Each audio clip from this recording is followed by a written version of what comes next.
deficiency this year has been failure to hit with runners in scoring position. Yeah, 0 for 9 yesterday against Bourne. It's been a struggle, only about 3 for, 29 the last week or so. Falmouth has struggled to get guys in on the base pass. That's something that Harwich does really well. Falmouth has the hitting ability to improve it. It's just about getting those timely hits, getting maybe a couple more extra base hits. You had 2 doubles yesterday. So that's a step in the right direction, but just too many guys left on base to be sustainable.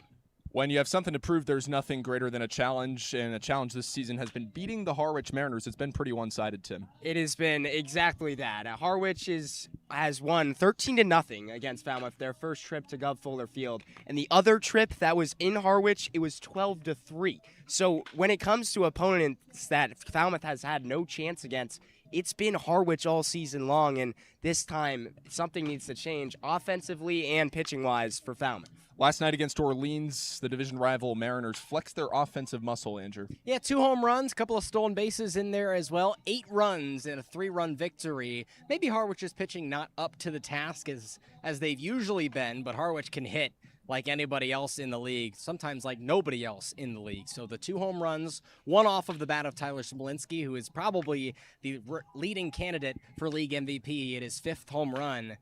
14 hits and only 4 men left on base for Harwich last night. Yeah, you prefaced it right there, Andrew and Tim. They get on base at quite the frequent clip, the Mariners do. They hit the cover off the ball straight up. I mean, have the best on-base percentage on the Cape, but the best average and OPS on the Cape as well. Their average is 20 points higher than any other team, so I expect to see a lot of that today. And not only can the Mariners pitch, Andrew, but they got some elite strikeout stuff. They do. They are up there when it comes to strikeouts. Falmouth pitching staff, they've struggled with the strikeouts. And Harwich, if they've got that strength, that's the way Falmouth has been beaten. Remember, Wareham has done that a couple of times to great success against the Commodores this year. It bodes well for Harwich coming into Gov Fuller Field to have the strikeout power on their side. Third different game against Harwich, third different starter that the Commodores will face. Tim, to tonight's pitching matchup. We'll start with Jackson Peavy on the Harwich side of things, and he has a 1.5 ERA in 4 appearances. This is his 3rd start on the season. And then for the Commodores, it's going to be Braden Bergman, who is coming off a really solid outing. That was against Bourne on Saturday, where he went 3 innings, allowing 1 hit and no earned runs. So we'll see if it's going to be as good of a pitching matchup as advertised. All right, we've seen some standout performances from Harwich players, J.P. Peltier, Ty Smolinski. Who's your player to watch in tonight's game, Andrew? It's the easiest choice of the season for me. You have to look at Tyler Smolinski. Tied for the league lead in hits. He's tied for 2nd in runs batted in. Tied for the league lead in home runs and leads the league in OPS. He has been tearing the cover off the baseball at the plate. I see no signs of that stopping after a 3-for-5 night last night with his 5th home run of the season. And for the Commodores tonight, Tim, it's a little bit of a welcome back. Yes, Gavin Greger makes his first appearance since June 19th for the Commodores, and it's really exciting to see him back in the lineup. He's a guy that was consistently batting in the top 3 with the Commodores in the first week of the season, and now he's finally back. The 23-year-old Rutgers commit in the Falmouth Commodores will search for their first victory of the season against the Harwich Mariners. First pitch coming up at the Gov at 6 p.m. on Cape League TV.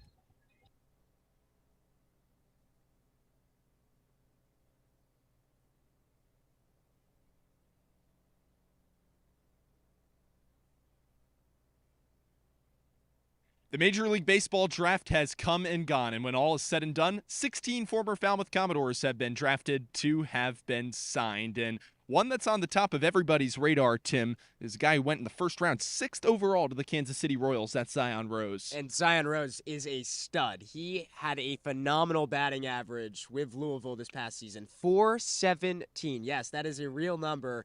And when he played with the Commodores back in 2024, it was a .295 hitter in 19 games. So certainly a guy that we're going to see in the majors someday.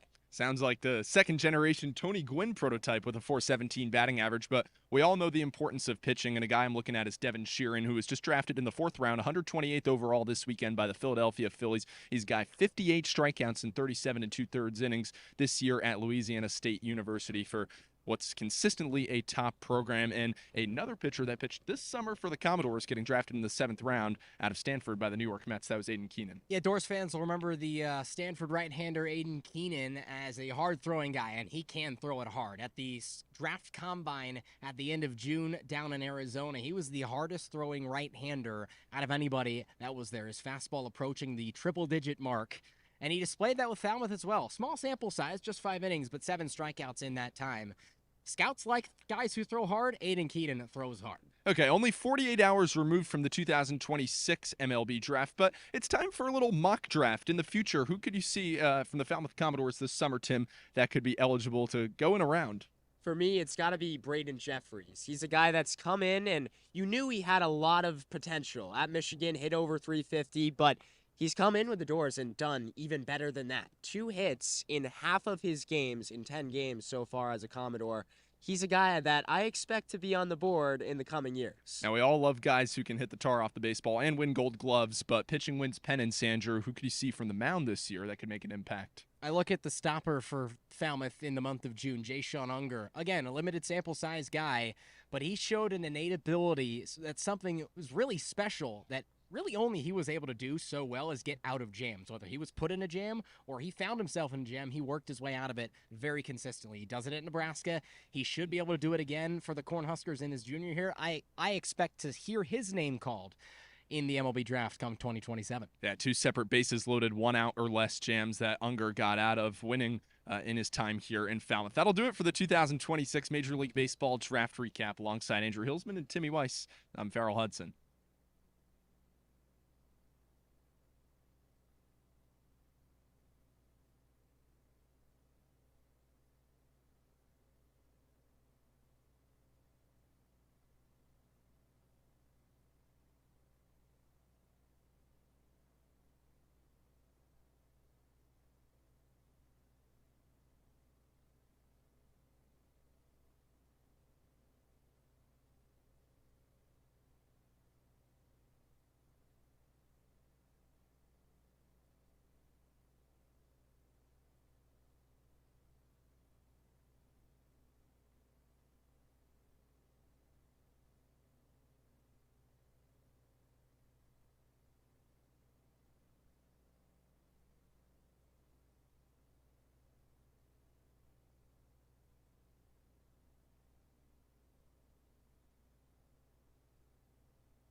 We welcome you to Falmouth, Massachusetts in the dog days of July. The Falmouth Commodores aim to turn the tide against the Harwich Mariners. And with just 2 days until the All-Star break, it's time for Game 27 of the Cape Cod Baseball League season.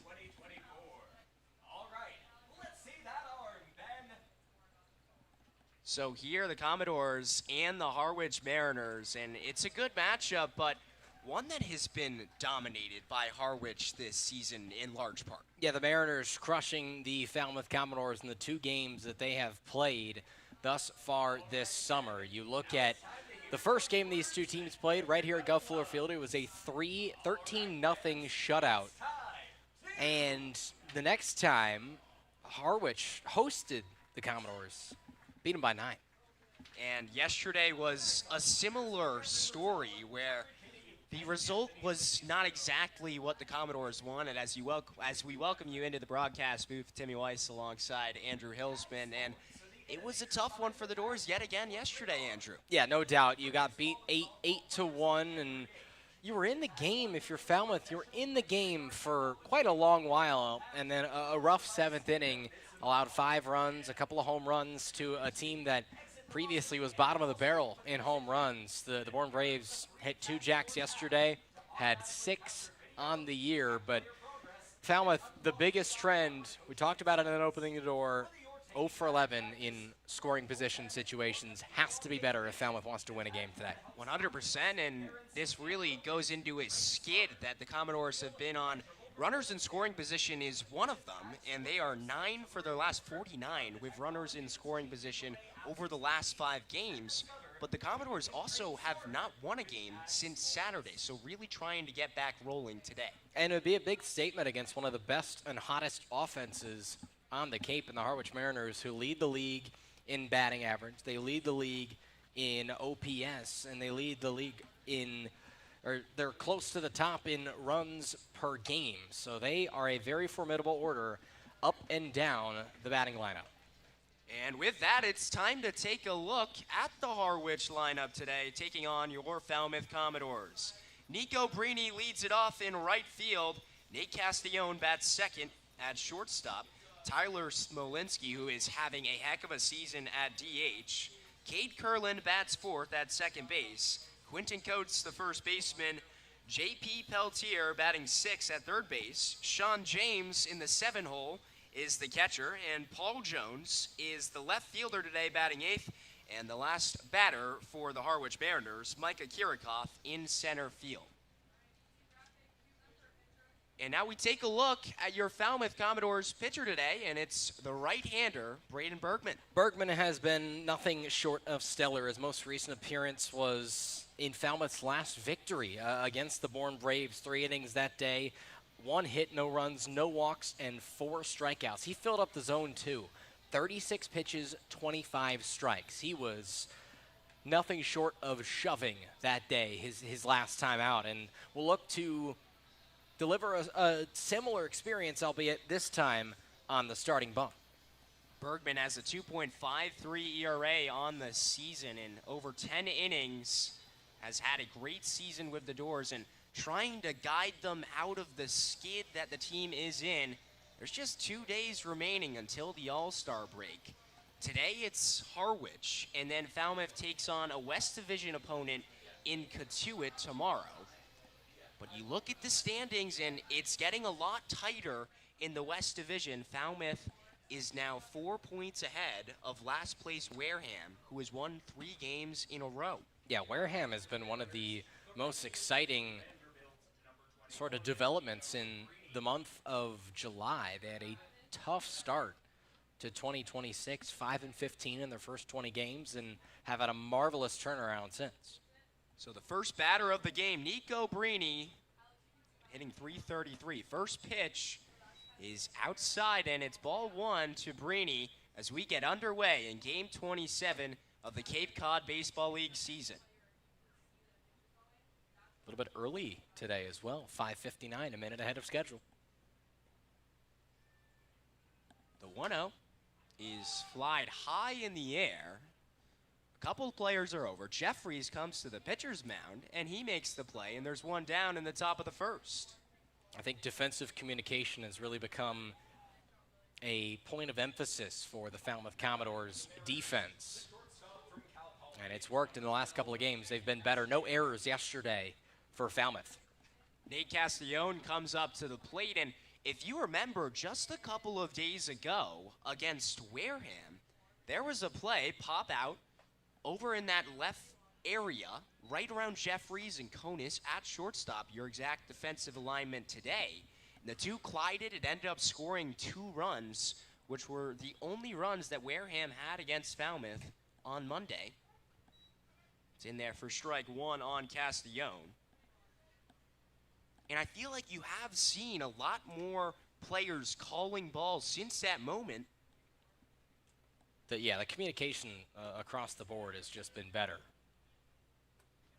They say he did go, so it's a 1-2 count to Nate Castellone, the rising junior at Cal Poly, and man has he been hot in 14 games, hitting .316 with 0 home runs still, but 9 RBIs.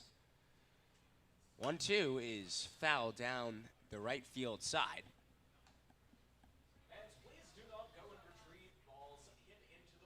Yeah, this middle of the order is one of the most terrifying across the entire Cape. The guy on deck, we'll talk about him more in a minute, Ty Smolinski, who's having a tear of a year this year. The 1-2 is flied high towards the second baseman, Maley. He's under it to make the play, and there's 2 down. Well, again, we're dealing with the haze again. And this Falmouth defense is going to have to contest with it. And this is how the Falmouth defense looked. From left to right in the outfield, it's Carter White, Fabio Peralta. Gavin Greger returns to the lineup, followed by Jeffries, Konis, Maley, Putty around the horn, J.J. Kennett behind the dish. And here is Ty Smolinski. He is one heck of a player. Arguably been the best player on the Cape so far this season. Hitting .316, but 5 home runs, and really has stood out with his OPS, a .972 OPS, cuts and misses. That's the highest on the Cape. Timmy, I really don't think at this point there is an argument about it, just because of the amount of the consistency that Smolinski has had all summer long. He's tied for the league lead in hits with Dominic Cadiz. He is just an all-round excellent player and very good defensively as well. That's 30 hits as it's grounded softly at the shortstop, Konis. Over to first in time, and Falmouth gets out of the first. 1-2-3. I know that's a sigh of relief against Harwich, who they have struggled with at times. We head to the bottom of the first, but before we do that, let's take a quick look at Milton Cat. Milton Cat, which is proud to power the Cape all summer long. We'll be right back.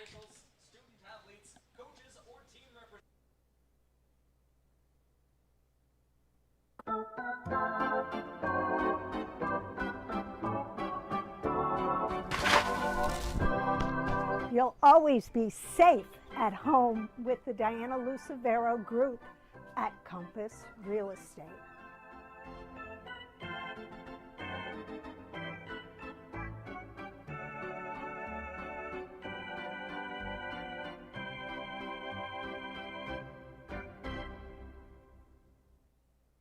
Hi, I'm Michael Kasparian, President of the Falmouth Chamber of Commerce. The Chamber is here for the benefit of the whole community. Whether you're a local business or a visitor, Falmouth has endless offerings, from its beautiful beaches and historical sites to its local shopping and eateries. The Chamber bridges the 8 villages, providing visitors with all the tools to make their trip one to remember. Our visitor center is located in downtown Falmouth, just off of Main Street. Come by and meet our team. The Falmouth Chamber of Commerce, your community connection. Hi, my name is Matt Burgess, General Manager here at Falmouth Country Club. We have a unique 27-hole public golf course with a beautiful layout that is family-oriented. Kids play free here at Falmouth Country Club. Getting on the course is quick and easy with our app. You can book tee times, get yardages with GPS, use our interactive scorecard, track your stats, and receive exclusive in-app offers. Falmouth Country Club is a true Cape Cod classic and a local family favorite. See you on the course. Welcome back to Gov Fuller Field. The Commodores and Harwich tied at 0. It's time to take a look at your Falmouth Commodores lineup. Austin Maley leads it off. You've been seeing him there pretty often, and that middle of the lineup really starting to take shape. Braden Jeffries, A.J. Putty, and Carter White. And then after that, in the 5-spot, Ty Konis, Fabio Peralta bats 6th, Riley Jackson, the DH, bats 7th, J.J. Kennett behind him, and then back in the lineup for the first time since June 19th, Gavin Greger is your right fielder. And they are going to face Jackson Peavy, the left-hander out of the University of Georgia. Has been really, really solid in his 4 appearances. He's made 2 starts and an 11 2/3 innings for him. A 1.54 ERA, 8 walks, 10 strikeouts, just 2 earned runs on the year, and 6 hits. Now, if you're wondering why we have graphics that are ocean-themed right now, it is not a coincidence. It is because it is the Woods Hole Oceanographic Night, so we are trying to get on theme as much as we can. I mean, certainly Harwich in their jerseys is in theme. They must have known something. I'm not sure that's an intentional. That might just be a byproduct of who we're playing. The Mariners, I mean, Right. that's a seafaring team. First pitch to Maley, up inside. He had to jump backwards. But the Woods Hole Oceanographic Institution is a hugely influential and really important academy and education facility that is dedicated to just marine science and marine engineering. It's about 15 minutes away from Gov Fuller Field. Woods Hole, a beautiful area. So is everywhere on Cape Cod. So it's 2-0 to Austin Maley.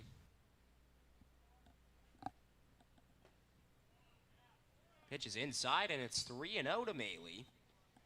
Something that he has done well all season is draw walks. Had one yesterday against Bourne, and leads the team as well with 16 walks. That's 4 more than any other player. In there for strike 1. His 16 walks are also the most in the West Division. Formerly just named a Cape League All-Star. Cuts and misses. It's a full count on Maley.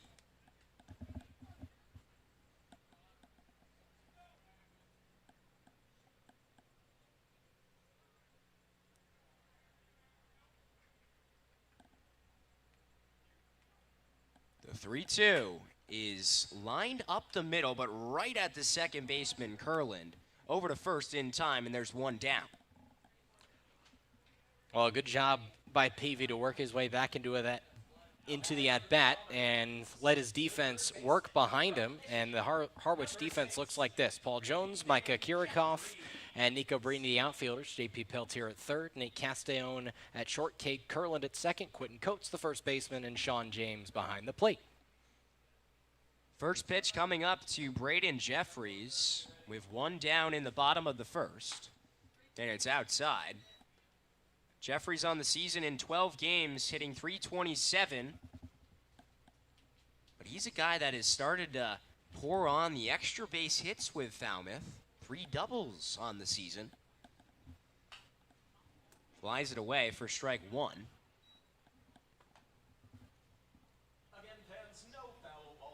Jackson Peavy, the left-handed pitcher with Georgia, is a rising sophomore there and did not see that much action with the Bulldogs. Just 2.1 innings pitched. Cuts and misses by Jeffries.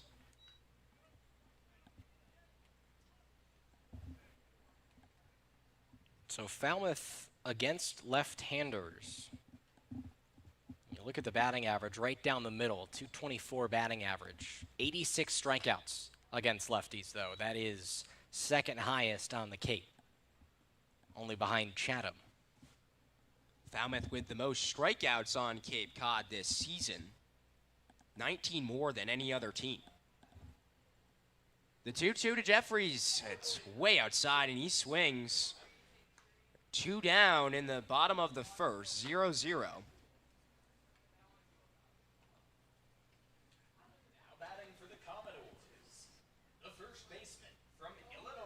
Well, that's what Harwich needs to do. Go for the swing and miss. Go for the chase pitch.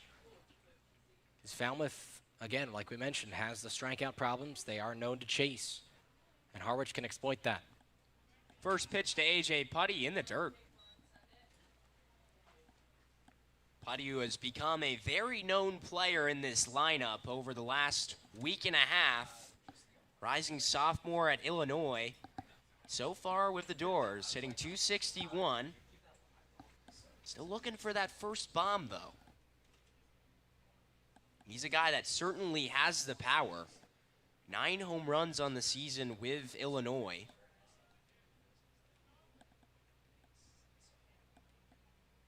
Inside, it hits him. Way to wear it, AJ. You know, I wonder if that hit off the elbow guard. I think it did, but still, I mean, that's not comfortable. That's a 92-mile-an-hour fastball that just came in and clocked him. Wore it like a champ. Yep. So with a runner on first, it brings up Carter White, who has been red hot with the Doors in his so far week and a half. Got in the same day as A.J. Putty. First pitch outside, gets away from the catcher, Sean James, and Putty comfortably gets to second base. Carter White has a runner in scoring position. Yeah, I'm not sure what happened there to Peavy. That was nowhere near any spot where Sean James could have gone and got that, so he'll just have to resettle himself. Maybe just got rid of a slider too early in his delivery and just yanked it. The 1-0 to White inside. Wow, he's losing the zone a little bit right now. Wonder if White will maybe hold off on this pitch. Yeah, I don't think there's any reason Carter White takes the bat off the shoulder until he sees a strike here, especially with A.J. Putty already being hit. No reason to take an offer at this if you're White. White has 7 RBIs in 7 games. Check swing in there for strike 1. So now, after you see that fastball with really solid arm side run to it, it's very much a sinker for Peavy. Not a high velocity guy, but a really live sinker. The pitch is fouled straight back. White, in his last week, has the best average on the doors and the 3rd best on Cape Cod at .409. The only players who are better are Wareham's Henry DeGiorgio and Katuit's Aiden Agayo.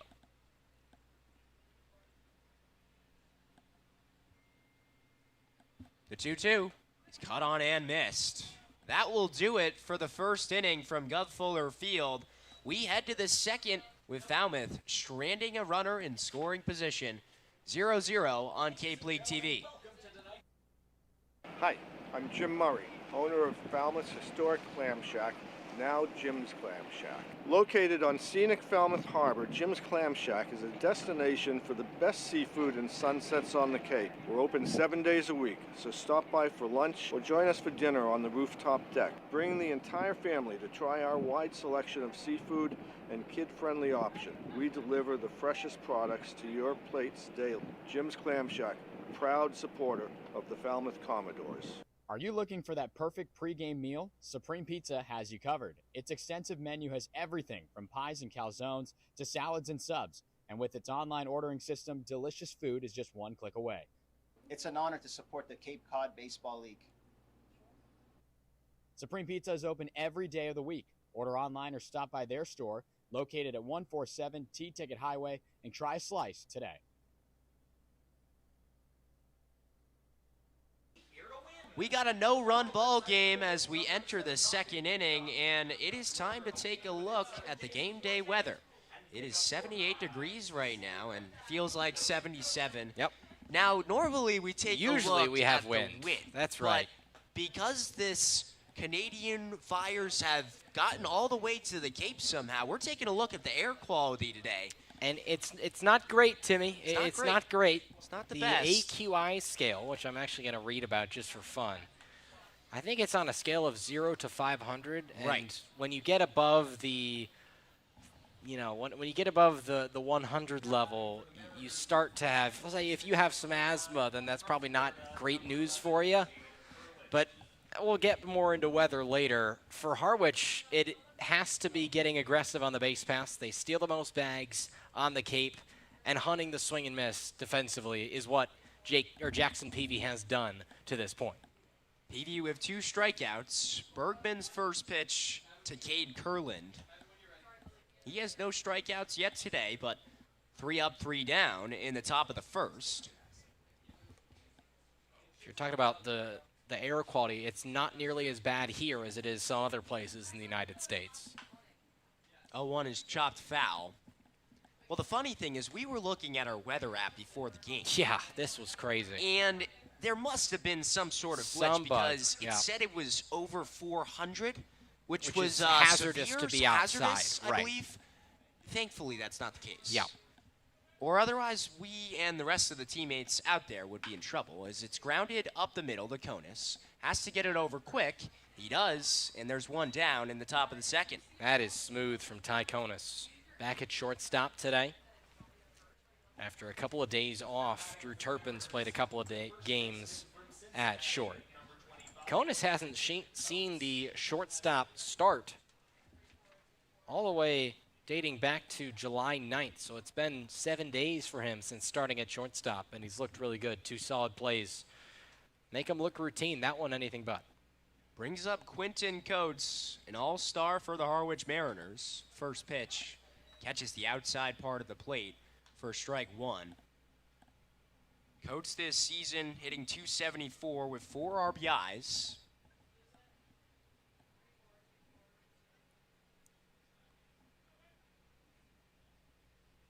The 0-1, cut on and missed.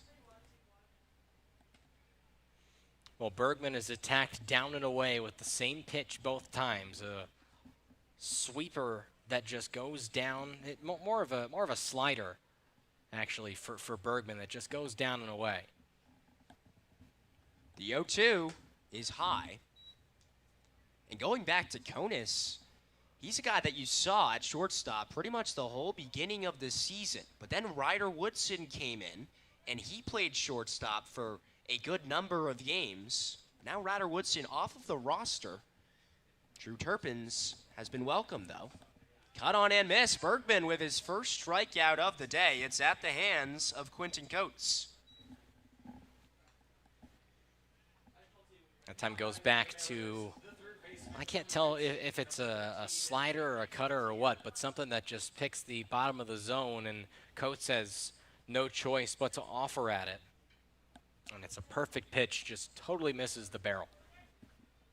So another all-star comes to the plate, J.P. Peltier.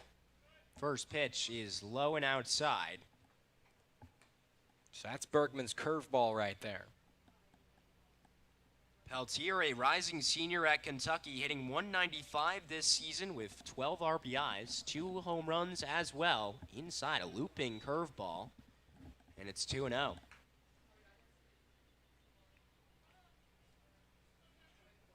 In Harwich last game, they won 8-5 yesterday against Orleans. Hit 2 home runs as well. That was Ty Smolikski and Cade Kurland.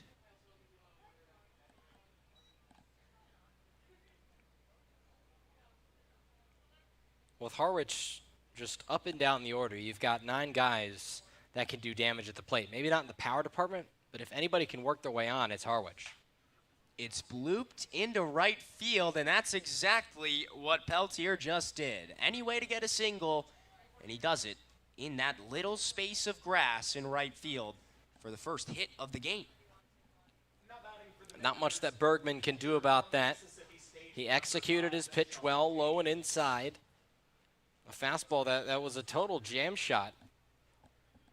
But sometimes those jam shots that are loopy off the bat, those just drop, and you got to accept that those are going to be base hits. And now Peltier with a good lead at first. He's a dangerous base stealer. First pitch is fouled backwards by Sean James.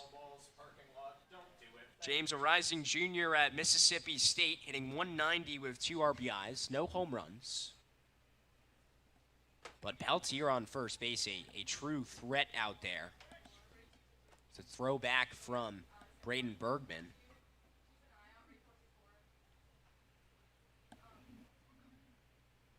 But on the season, Peltier has 13 stolen bases. That is second on Cape Cod to just Colin Larson. Also a Harwich player. Not in the lineup today, though. Maybe just a couple of guys looking for some well-deserved off days, and they've got them. Harwich, but such a deep lineup for the Mariners. And there goes Peltier. It's grounded right at Konis. He throws to first in time, and that is the third out of the top of the second. Falmouth and Harwich knotted at 0. We head to the bottom of the second on Cape League TV. If you're a Massachusetts resident and don't have a bachelor's, you could be attending 4Cs for free, all while preparing for careers that actually move you forward. Aviation maintenance, nursing, dental, funeral service, we've got it all. capecod.edu/free. Heading to Nantucket this summer? Skip the traffic and take to the skies with Cape Air. With convenient flights from Norwood to Nantucket, you can start your vacation sooner without the hassle of traffic. That way you spend more time relaxing and less time getting there. Experience the Cape Air difference and book your next flight today at capeair.com. Let Cape Air be your wings in the Northeast. Cape Cod 5 is proud to be the official banking partner of the Cape Cod Baseball League. Cape Cod 5 offers a broad range of financial products and services tailored for every stage in your financial journey. Reach out to us. We're here to help. Life can be full of surprises, but Eastern Propane and Oil is always just a call away. With a local team member available 24/7, we're always ready to support you when you need it. With an Eastern Propane and Oil technician on the way, your family's comfort is our priority. Our local team, over 500 strong, ensures your home is comfortable and warm. Eastern Propane and Oil, a local team with 24/7 service and delivery, ensuring comfort when you need it most. Welcome back to Falmouth as you take a look at the Falmouth Commodores dugout, hanging out at Gov Fuller Field, and we take a look at the keys for the Falmouth Commodores. Well, working long at bats helps you get Harwich's starter Jackson Peavy out of the game early, but the biggest thing defensively is limiting free passes. Harwich is maybe the one team that you just cannot give a free pass to because they're going to take it and run. And Bergman has done a good job avoiding those to this point. Harwich capitalizes on free passes so frequently. First pitch to Konis, a check swing. Did he offer? Yes, he did. First base umpire Jeffrey Kinney over there. Jeff Kinney was the home plate umpire last night for Falmouth's game at Bourne. It's Jeffrey Merzel at home plate today. At third base, Anthony Patezio.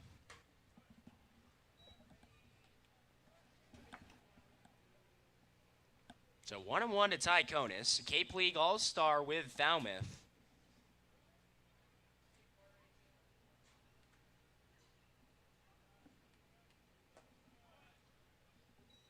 And it's low to Konis. Konis in 22 games this season, hitting .210.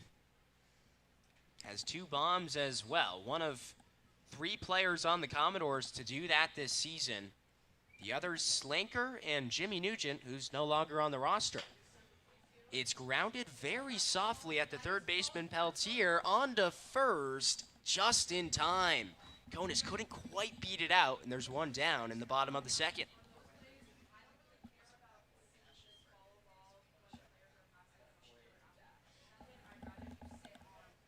Well, Peltier is quick on the bases, but he's just as quick with his throws defensively. Yeah, I mean, that was just a really solid throw. Peltier has anchored third base all year for Harwich, and he's done a heck of a job.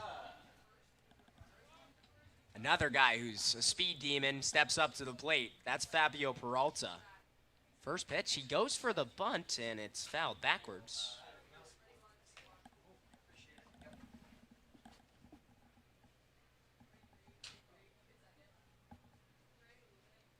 Peralta this season hitting .218. No home runs, but 5 RBIs on the season. 0 for 3 yesterday against Bourne. He cuts and misses at a pitch that really keeps going out of the strike zone. We've seen that a couple of times from Jackson Peavy on these left-handed hitters. And Peralta 7 for 19 against left-handers this year, which is a solid clip. And leads Falmouth amongst qualified guys. 0-2. It's the same pitch, but that one a little farther outside. Peralta does not go for it. Peavy has the second best ERA on Harwich of pitchers with over 10 innings of work. Pitch outside and low. The only player with a better ERA on Harwich, Jackson Krieger at .59.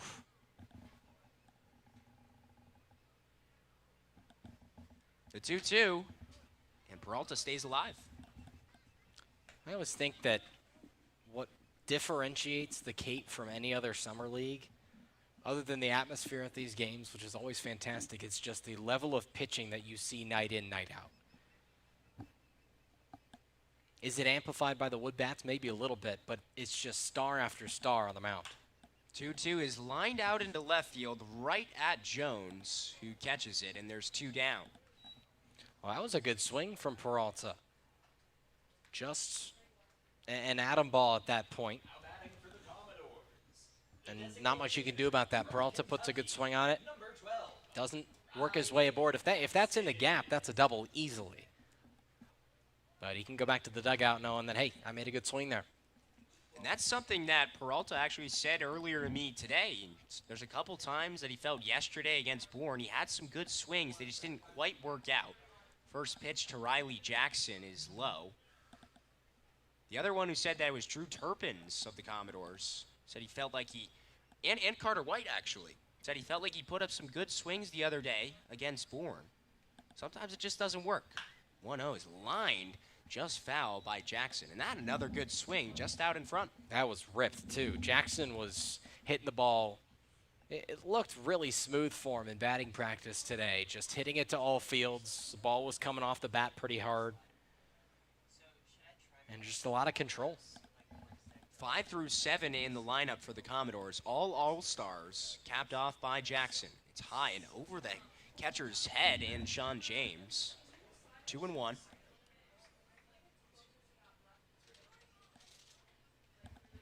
Jackson, a rising senior at Kentucky, transferred over from Houston,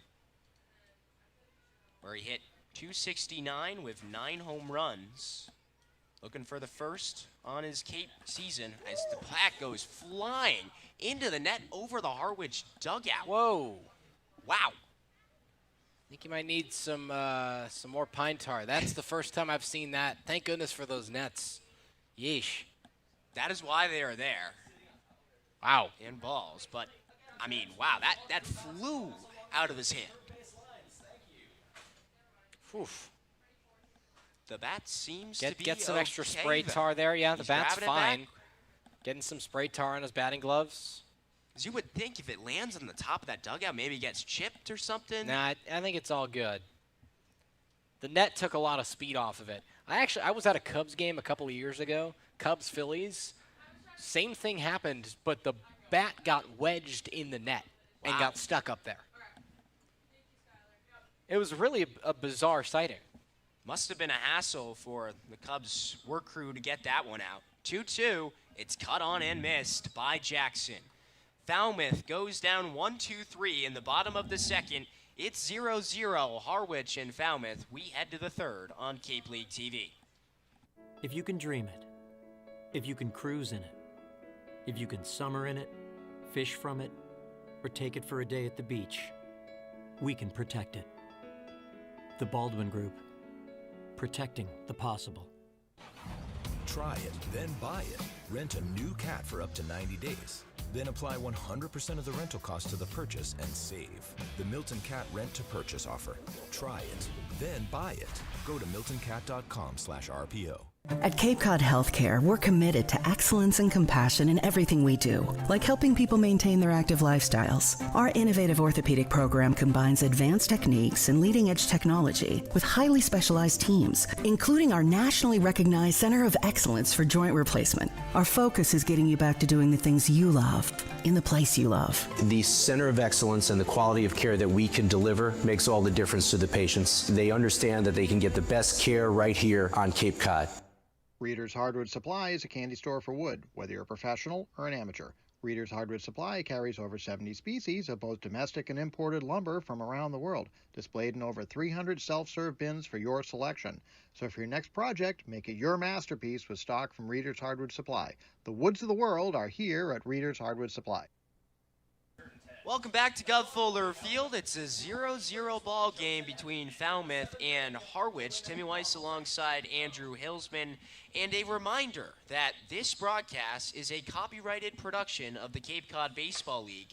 Any unauthorized duplication, retransmission, or other use is strictly prohibited.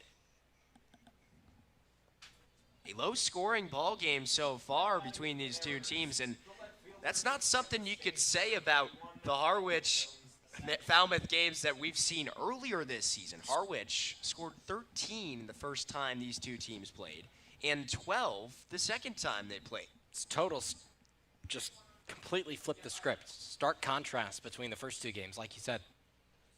First pitch to Paul Jones, low in the dirt. Paul Jones is making his Cape debut today.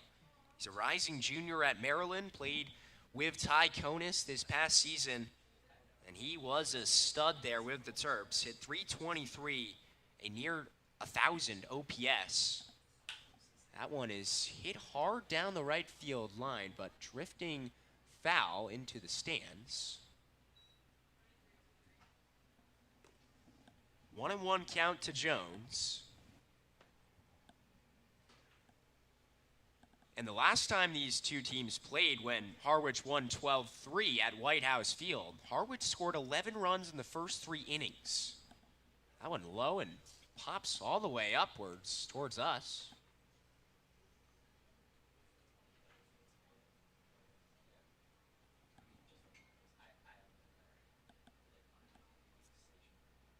Braden Bergman, through the first 2 innings, has allowed just 1 hit. That was J.P. Peltier. Jones swings and misses. It's a 2-2 count. Good changeup that time. Bergman hasn't really used that too often today, but that was really well executed and in a good spot to have it contest with the fastball and look a lot different. The 2-2 in the dirt. Full count coming up to Paul Jones. 0-0 ball game, top of the 3rd. And that 1 hit that Bergman allowed was a bloop single, so no hard contact yet. 3-2 is chopped softly just foul of the first base bag. Putty over to collect it.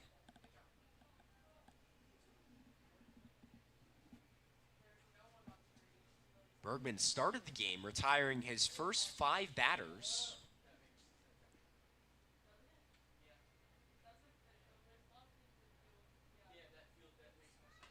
3-2 is cut on and missed. Bergman gets his 2nd strikeout of the game, and he's on a roll as we are 1 out down in the top of the 3rd. I love this pace that Bergman's working at. He just looks really confident with his pitch selection. He's not second-guessing himself, and it has to help working with his old teammate.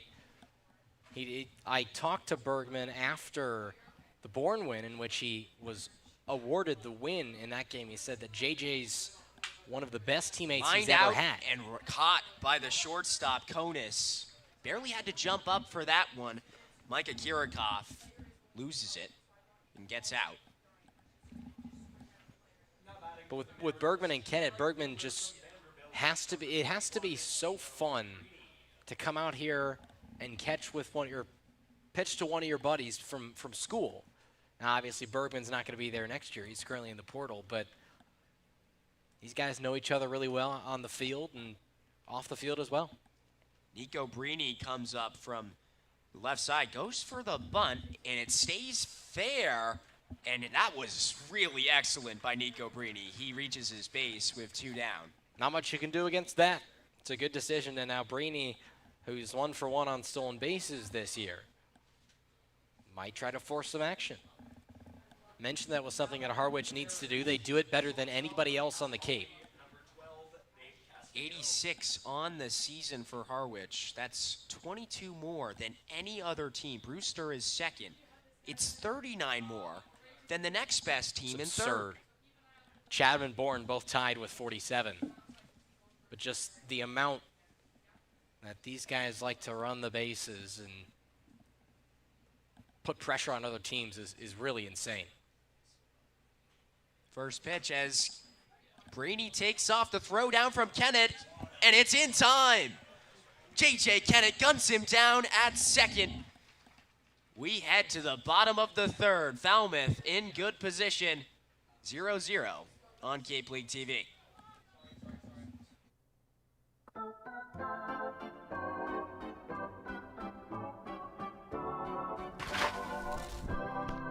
You'll always be safe at home with the Diana Lucevero Group at Compass Real Estate.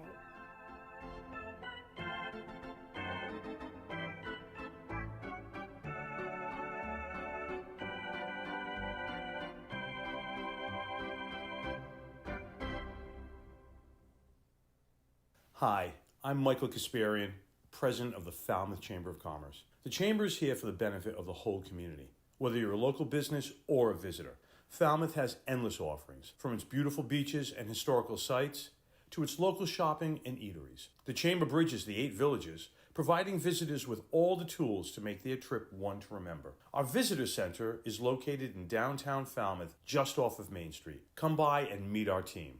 The Falmouth Chamber of Commerce, your community connection. Welcome back to Commodores baseball here in the bottom of the 3rd inning. No score at Gov Fuller Field, and it's a special night at the Gov. It's the Woods Hole Oceanographic Institute, or also known as Hui Night, here in conjunction with the Yawkey Foundation, longtime sponsors of the Falmouth Commodores. And down on the first base side here, they got a pretty cool setup. They got T-shirts, one of these cool hats, which you can snag for free if you're inside the ballpark tonight. They even have some trivia. Andrew and Timmy, I think you guys might be getting some trivia later on in the game, so you got to stay on your toes for that. But overall, a really cool initiative. It's towards the top of oceanic research and really one of those pioneer organizations that's existed for a near century here in Falmouth, guys.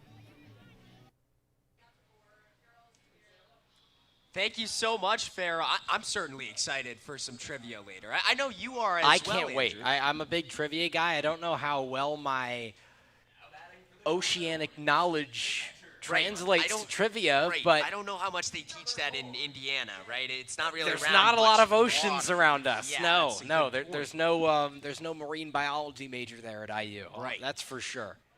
So the first pitch coming up to J.J. Kennett, he fouls it away. And to end that top of the 3rd, it was J.J. Kennett who stole the show. Guns down, Nico Brini at second base. And we've seen him do that a couple of times this season. He's got an arm. Outside. I think there needs to be a league-wide PSA to all prospective base stealers. Do not run on J.J. Kennett. And Kennett quietly getting more comfortable at the plate the last couple of games. Hasn't hit in his last 2 games. So he flies it high towards the first baseman, Coates. Nudges in and makes the play. So there's 1 down in the bottom of the 3rd. Well, the Commodores still looking for their first hit. Maybe it can be the new old guy, Gavin Greger, who's making his return. I'm so excited for Gavin to be back with the Doors. He only got a week of play time before he got hurt towards the start of the year, and he's worked his way back. He's hung around. He knew he wanted to step back in, and he was really getting hot towards the end of that first week of the season. I'm excited to see what he can do in the tail end. First pitch is almost a broken bat. I think it did. Yep. Sounded like it. It definitely did. So he's going to grab a new bat. I think pitching coach Paul Evans was getting a laugh about his first swing coming back. Jack Dom's laughing about it too down there. Sure, the players like to give each other a hard time about that stuff. Did I tell you the story of last summer when I jinxed one of our guys? No. So I was with Keene last summer in the New England Collegiate Baseball League, and there was a couple of weeks where one of our outfielders, Marshall Lipsy, had not broken a bat after breaking 3, I think, the first week of the year. So I got out and talked to him about it on I don't know, it was some weekday. And I said, Marshall, you haven't broken a bat in a while. And he's like, yeah, I haven't. Greger goes for the bunt. It's right back at Jackson. He goes to first in time. A nice throw by Peavy. Not an easy throw that time either, but very accurate, exactly how that play should be fielded. But now, if I could guess, I think I see where this story is going. So we go to the game, and his first or second at bat, I can't remember which the specifics of it, but he swings, and it's a ground ball, and he breaks his bat, and he runs it out. And as he turns off of first and back to the dugout, he looks right up at me in the broadcast booth and just shakes his head. And I talked to him about it the next day. I'm like, I'm sorry, I broke your bat. I cursed your bat. But I'm going to be honest, I do not have the money to buy you a new one. And he's like, it's okay, I got a new one. It was all your fault. It was. That's funny. I'll admit to that. I'll admit to that one. Low in the dirt to Austin Maley. 0-0 game, 2 down in the bottom of the 3rd. Maley, who's stepped up for the Commodores all season. 2-0 is cut on and missed. He's the only community college player on the Commodores and played with Coach Dom with the Clinton Lumber Kings in the Prospect League. That was where Coach Dom coached the last 5 seasons. 2-1 is low.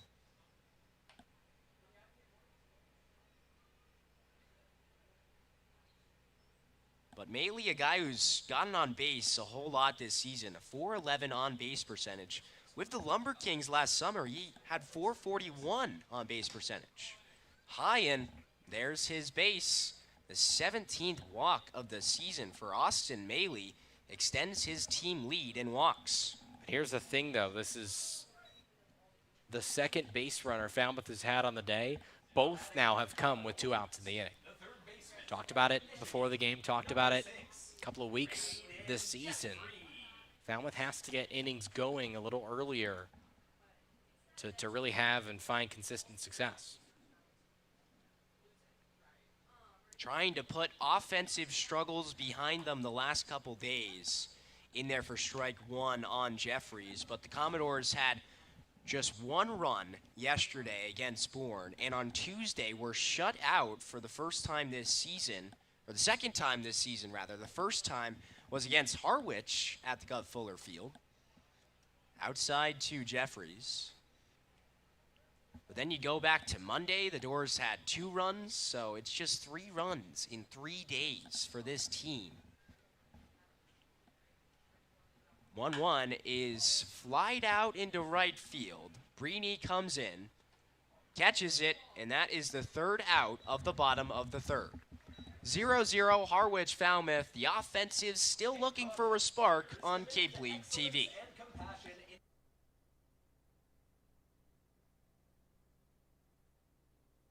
Hi, I'm Jim Murray, owner of Falmouth's historic clam shack, now Jim's Clam Shack. Located on scenic Falmouth Harbor, Jim's Clam Shack is a destination for the best seafood and sunsets on the Cape. We're open 7 days a week, so stop by for lunch or join us for dinner on the rooftop deck. Bring the entire family to try our wide selection of seafood and kid-friendly options. We deliver the freshest products to your plates daily. Jim's Clam Shack, proud supporter of the Falmouth Commodores.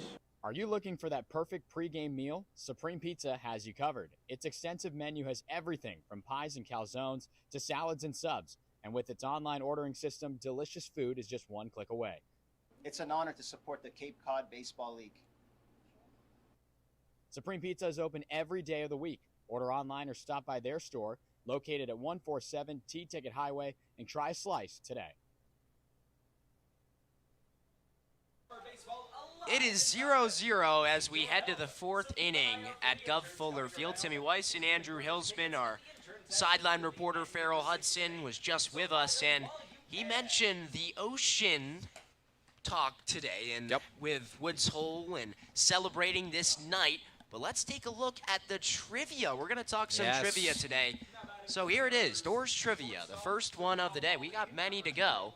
What's the largest fish in the ocean? A basking shark, B, a great white shark, C, a tiger shark, or D, a whale shark? I believe it's D because I don't think a whale shark is an actual shark. I think it's a fish. You know, I'll be honest, I didn't know a whale shark existed. Really? Maybe I'm uneducated with sharks. I had never heard of that. So I guess we'll have to wait on our answer just a little bit. So we will give you guys that answer. A little bit of time to think for y'all. In a little bit. It's grounded right at the 3rd baseman, Jeffries. Has a lot of time, and it's over to first for the first out of the top of the 4th. Okay, not too much time, though. Now we get our answer. Okay. Maybe. And it is. We will look at the answer right now, and it is I knew D, a whale shark is not actually a shark. It is a fish. And I've actually seen a whale shark in person. Okay. At the Georgia Aquarium in Atlanta, Georgia. And it is huge. Well, there you go. You had the inside I will pull up a picture of this fish for you. I imagine it is very large. It and doesn't actually, look like a fish. I got the insight from our producer, Yes. Skylar Ellis, who said The whale shark can be as long as 61.7 feet and weigh as much as 40,000 pounds. That makes sense. Caught on and missed by Smolinski. So that's a fish. Now, I wish you guys could see this, Right. but it is a massive fish, as you can imagine, Huge. as we just discussed. It was beautiful, too. I think it was the only whale shark in captivity in the entire world. 0-2 on Tyler Smolinski in the dirt. And it was just beautiful. I got to take an excursion there when covering the Peach Bowl in January down in Atlanta. And we all went to the Georgia Aquarium. Very fun spot. Caught on and missed by Smolinski. And speaking of beautiful things, Yeah. I mean, Braden Bergman has been just that today. He is really working that changeup now. He started out fastball, slider, curveball to start his day. He's working in the changeup, and it is very, very effective against opposite-handed hitters because it cuts away from a left-handed hitter. Not as good against a right-hander because it goes right into their power slot, but so good against lefties. First pitch against the right-handed batter, Cade Kurland, in there for strike one.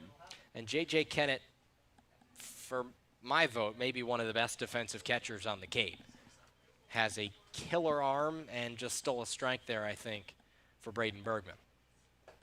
0-1 in the dirt. Snatched up by Kennett. We mentioned the cool thing with Braden Bergman and J.J. Kennett being teammates at Baylor. There's also Pearson Reebok, who is not in the lineup today, but he is roommates with J.J. Kennett as it's lined into left center and dropping down. It's going all the way to the wall.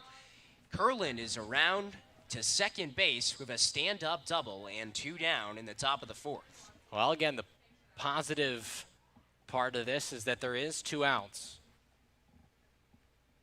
But so important to get this next batter out, Quentin Coates. J.P. Peltier already has a single today. Granted, it wasn't a hard hit single, but he's got a base hit. He's feeling good. And just got to get out of this as quick as you can for Bergman. Limit any possible damage. That's the first extra base hit between the two teams today. Quentin Coates, who struck out back in the second, is up to the plate. The pitch outside, snagged by Kennett. Coates with 4 RBIs this season, looking for a 5th. Kurland on second base. Castellone was a ground out to the third baseman to lead off the inning. It's cut on and missed. And Smolinski struck out as the second batter of this inning.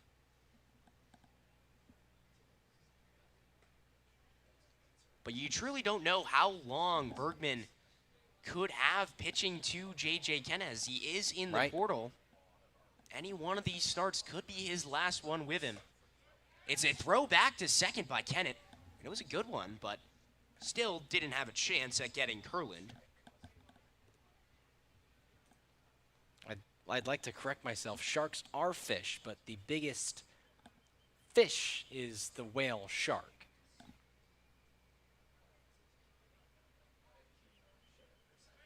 Right. It's I very would assume large. They had to be fish. Otherwise, the trivia question would have been wouldn't really wrong. make much sense, yes. It's fouled backwards by Coates. Again, we don't really cross paths with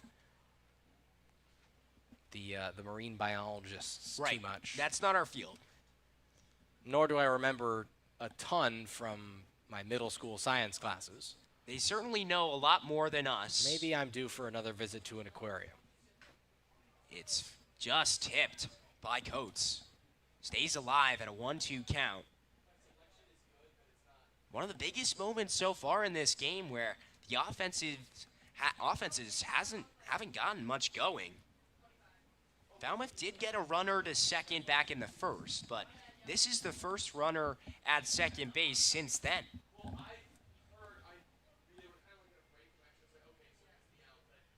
Here's the pitch. It's socked down the left field line, and it drops all the way to the wall. Curlin rounds third base. He's in comfortably. It's an RBI double for Quentin Coates, and the Mariners are on the board first, 1-0 in the top of the fourth. That time just too far over the middle of the plate for a hitter like Quentin Coates. That's a center cut curveball that Bergman just missed his spot in the zone. It's okay if you miss the spot out of the zone, but to miss in the zone there to as good of a hitter as Quentin Coates is, that he's going to make you pay for it. Just a little too low on the exit angle for that one to be out of the yard, but a great hit to get the first run on the board nonetheless. Just 1-0. So it's cut and foul tipped by Peltier, who singled back in the second.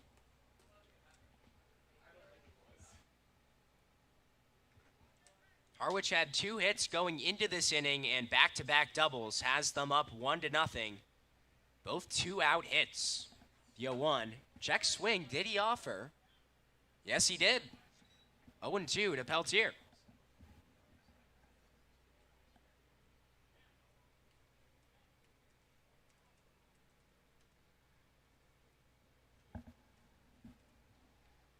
Mariners down to their final strike of the top of the fourth. Bergman searches for his 4th strikeout, and it's up the middle and past the lunging Conus. Here comes Coates to the plate. It's cut off, and it's 2-0 Harwich over Falmouth. The damage starting to ensue in the top of the fourth with 2 down. It's a better pitch that time, down and away to Peltier, but he just does what he needs to with that offering, sends it back up the middle. Conus playing a little too deep at his position to field that ball. He just missed it. Got a good run at it, but Bergman's going to stay confident here, trying to get out of this inning. Right, just 2-0. It's no insurmountable lead by any means. Brings up Sean James, and it's a first pitch ball. James grounded out to shortstop in the second. Here's the pitch as the runner is going. Kennett down to second. It's in time again. It's a laser beam show from J.J. Kennett in this one. He guns him down, and that's the 3rd out of the fourth. 2-0 Harwich. We head to the bottom of the fourth on Cape League TV.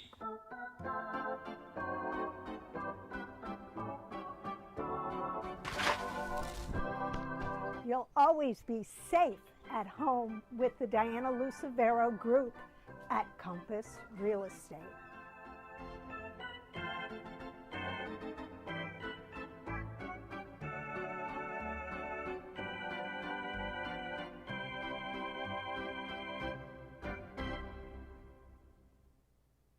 Hi, I'm Michael Kasparian, President of the Falmouth Chamber of Commerce. The Chamber is here for the benefit of the whole community. Whether you're a local business or a visitor, Falmouth has endless offerings, from its beautiful beaches and historical sites to its local shopping and eateries. The Chamber bridges the 8 villages, providing visitors with all the tools to make their trip one to remember. Our visitor center is located in downtown Falmouth, just off of Main Street. Come by and meet our team. The Falmouth Chamber of Commerce, your community connection. Hi, my name is Matt Burgess, General Manager here at Falmouth Country Club. We have a unique 27-hole public golf course with a beautiful layout that is family-oriented. Kids play free here at Falmouth Country Club. Getting on the course is quick and easy with our app. You can book tee times, get yardages with GPS, use our interactive scorecard, track your stats, and receive exclusive in-app offers. Falmouth Country Club is a true Cape Cod classic and a local family favorite. See you on the course. We welcome you back to Gov Fuller Field. 2-0 Harwich over Falmouth. Timmy Weiss and Andrew Hilsman with you, our sideline reporter Farrell Hudson as well. And it's time to take a look at the Cape League storylines. And the first one, Wareham has turned it on. 3 straight wins, and the All-Star break coming up. It's getting close in the West Division, and nothing seems to be biting for Chatham right now. Have lost 5 games in a row. Yeah, they've been on a bit of a skid as of late. They're sitting at 4th in the West. First pitch to A.J. Putty is low for ball 1. But they've been at 4th for a little while just because 1st, 2nd, and 3rd, Yarmouth Dennis, Brewster, and Harwich are both so far above 500. Now Chatham with an identical record to Falmouth at this point in the year, 10 wins, 14 losses, and 2 ties. But still, the top 3 of the East are the 3 best teams on the Cape, bar none. 2-0 is inside on Putty, and it's 3-0. Putty was hit by a pitch back in the 1st inning. He got to second base on a wild pitch as well. He's one of 2 Falmouth base runners to reach. It's outside, and Putty takes his base. And for the 3rd time today, a Falmouth Commodore reaches base. And for the 1st time today, the first runner of the inning reaches base for the Doors. Should be a good start. You got a strong swinging Carter White to the plate. 2 for 10 against left-handers, 5 strikeouts on the year. He definitely hits righties better than he does southpaws. To illustrate that, Carter White, 9 for 20 against right-handers, has only struck out once. First pitch is in there for a strike. And the Commodores have really been skidding. Since Saturday, they won against Bourne, have not won since then.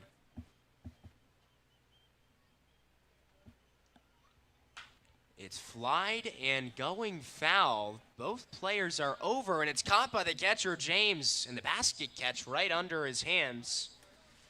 First out of the bottom of the 4th. Most impressive to me there, Timmy, I think, is that he had his mask in his other hand making that catch. I don't know why he didn't throw it. I don't know why he didn't drop it. No, I mean either, but you know what? The man can do what he wants if he's going to make a play like that. So it brings up Ty Konis, who's 0 for 1. He grounded out to 3rd in the 2nd. Putty is still on first base.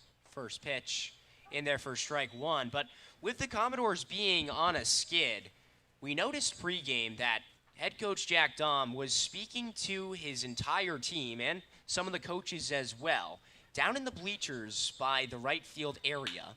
It's lined and into left field by Konis. It's a single, and the Doors have runners on 1st and 2nd with 1 down in the bottom of the 4th. Hard hit ball. Exit velocity does the man well, and Ty Konis punishes a center cut offering and rips it through the infield. Exactly what he should do with that swing. If he can't elevate, that's the next best option. Brings up Fabio Peralta. But the team actually spoke with Coach Jack Dahm for about 15 minutes or so in that area. So we asked a couple of the players, what they were talking about. And it was about the win-the-day mindset from Coach Dahm. First pitch is a strike to Peralta. And basically what the win-the-day mindset is he told us before the season, Coach Dahm, it's attitude, effort, and shake and bake. Shake and bake. From Talladega Nights. It's chopped by Peralta over the 3rd baseman's head. Putty gets the wave to home base. It's an RBI single for Peralta, and it's 2-1 with 1 down in the bottom of the 4th. Peralta had been looking for that for a very long time. That his 6th run batted in of the year. But it'd been a minute since he just brought a guy home and got it done for the Doors. So strong defensively, and even though it wasn't the prettiest of base hits, it was a high chopper, nothing that J.P. Peltier could do over there at 3rd, and brings the Doors back into within 1. Jackson has runners in scoring position. He cuts and misses. But the way that Coach Dahm found out about this story, and by the way, shake and bake is just another way to say have fun. It's just more fun to say shake and bake.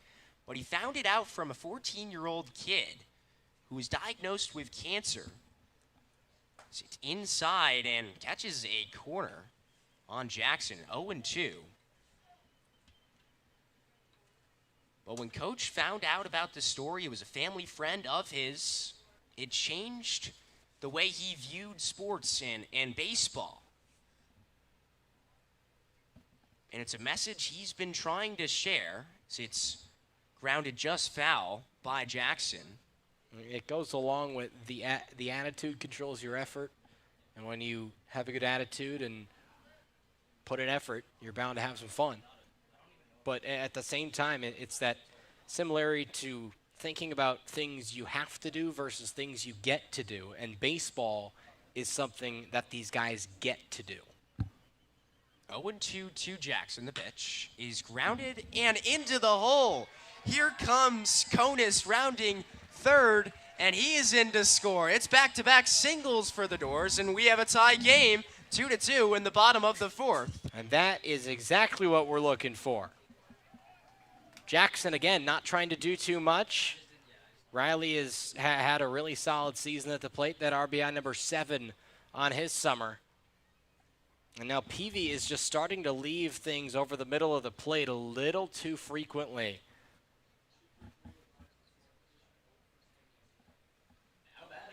Falmouth was 0 for 10 with runners in scoring position yesterday.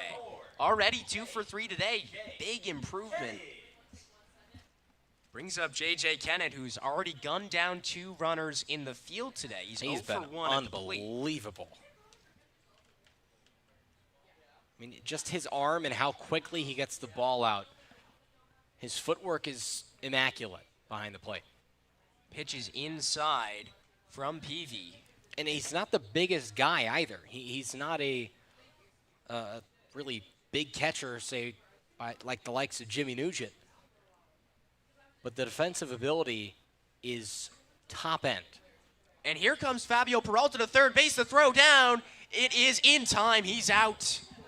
Peralta tried to be sneaky on the bases and gets caught. 2 down. I don't know. It's you have the 3 straight singles, and now another single does not bring home a run. Peralta, I think, maybe thought he was going to be undetected a little longer in that situation. Pitch is high to Kennett. It gets behind the catcher, James, but he had plenty of time to get to it before the runner on first, Jackson, could get to second base.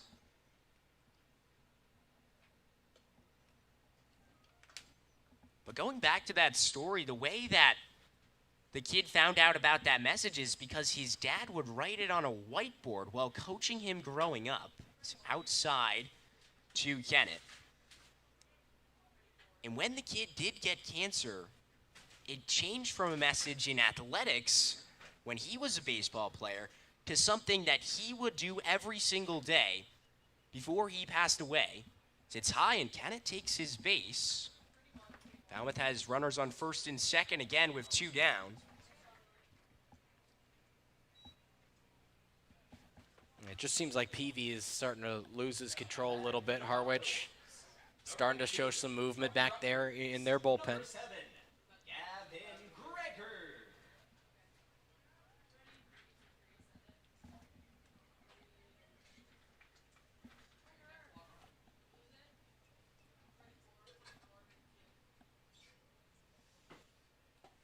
Pitch is in there and low to Gregor.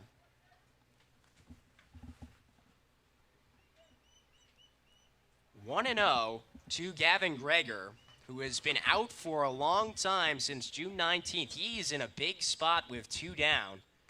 Pitch is outside, and it's 2-0.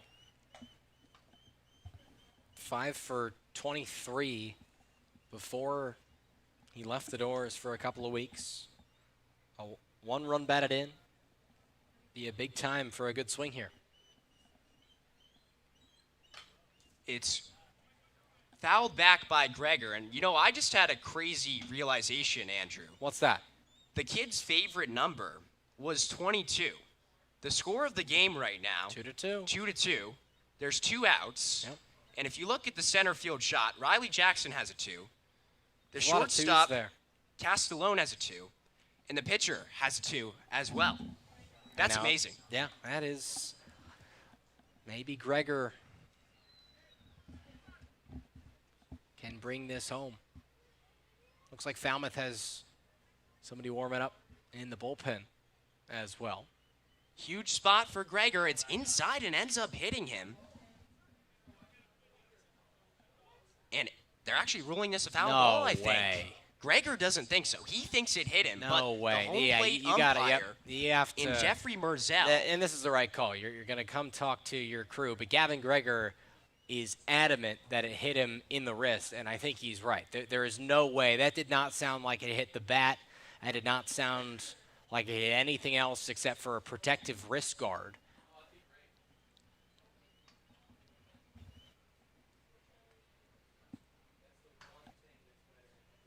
So the home plate umpire, Merzel, is talking it over with the rest of the umpiring crew. This is a big spot. Falmouth looking to get their third run. And they changed the call. That's the correct call. So Gavin Gregor comes up with the hit by pitch, and it's the bases loaded for Austin Maley.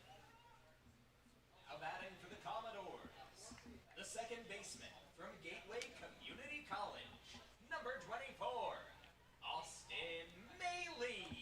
And I think this might end the day for Jackson Peavy, unless it's just a mound visit to try and get Harwich some more time in the bullpen.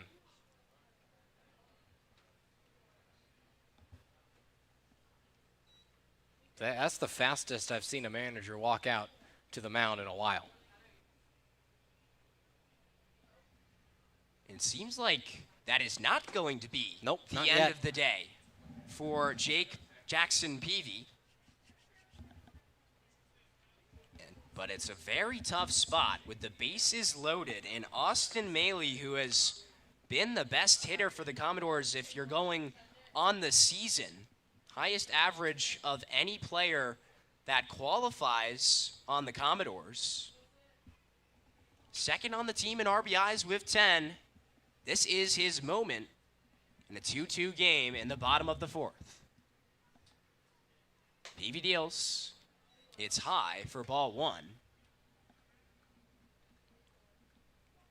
And if Maley can, any way to work his way aboard is positive here. We've already evened it back up after the top of the fourth. In there, 4-strike one on Maley. You can tell that Peavy's starting to lose a little bit of gas as well. That sinker that was at 92, 93 to start this game, that time at 90. That was his 71st pitch of the night. The eighth batter of the inning for Falmouth. It's flied high into left field. It's a tough play for the left fielder. A diving one by Jones. He's got it. Wow, what a way to end the bottom of the fourth. But Falmouth ties it up. It's a 2-2 ball game. We head to the fifth inning on Cape League TV.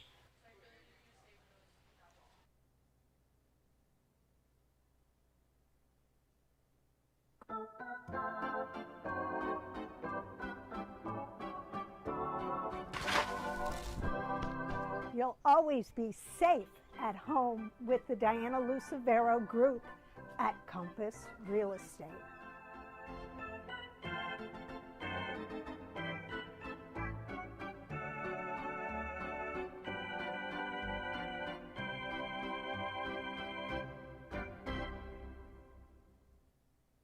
Hi, I'm Michael Kasparian, President of the Falmouth Chamber of Commerce. The Chamber is here for the benefit of the whole community. Whether you're a local business or a visitor, Falmouth has endless offerings, from its beautiful beaches and historical sites to its local shopping and eateries. The Chamber bridges the 8 villages, providing visitors with all the tools to make their trip one to remember. Our visitor center is located in downtown Falmouth, just off of Main Street. Come by and meet our team.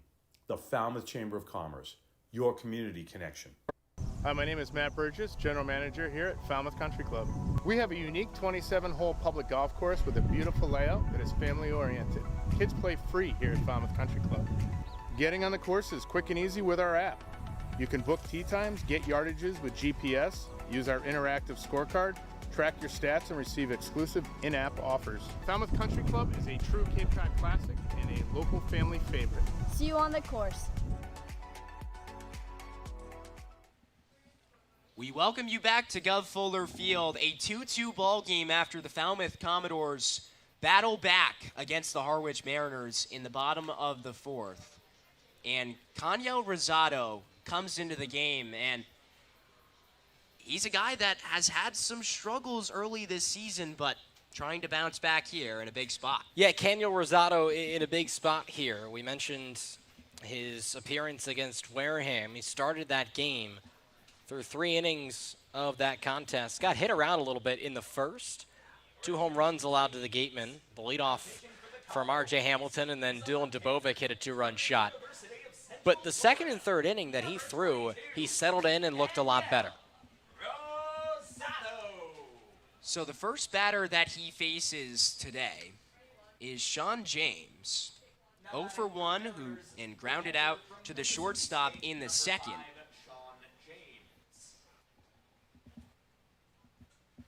J.J. Kennett currently having a conversation with Kaniel Rosado at the mound. Yeah, just trying to decide how to attack this hitter and what works against Harwich, what doesn't. You have to dance around the outside of the zone against the Mariners. They punish baseballs down the middle.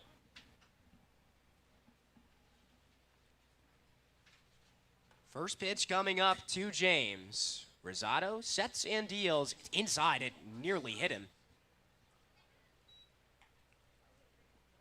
Now, another crazy thing we've noticed, Andrew, is that if you look at the number that Rosado is wearing, number 22, which we just discussed was the favorite number of the kid with cancer that Jack Dom spoke about.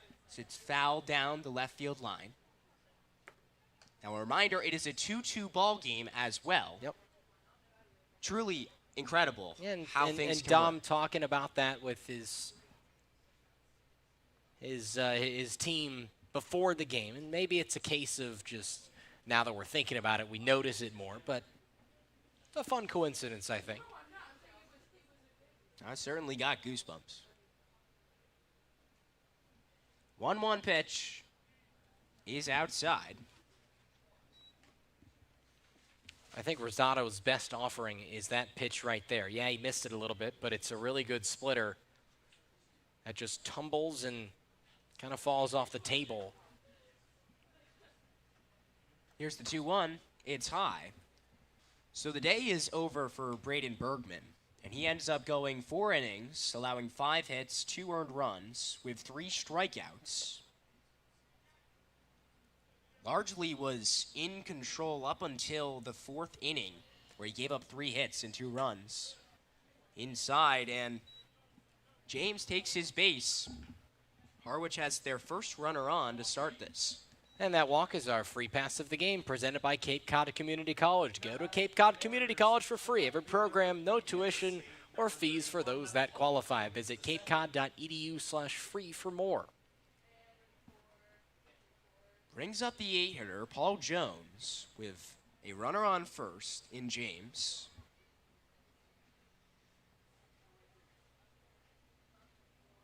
Rosado takes a step off of the mound for time.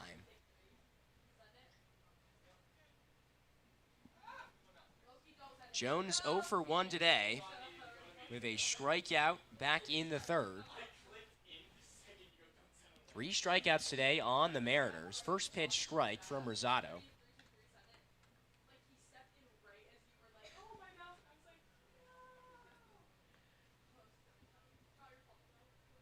Mariners looking for a second straight win. Commodores trying to break a skid that they haven't won since Saturday. It's grounded at the first baseman, Putty. On to second for 1. It goes back to him. Rosado tried to cover first. It gets past him, but the runner does not advance to second base.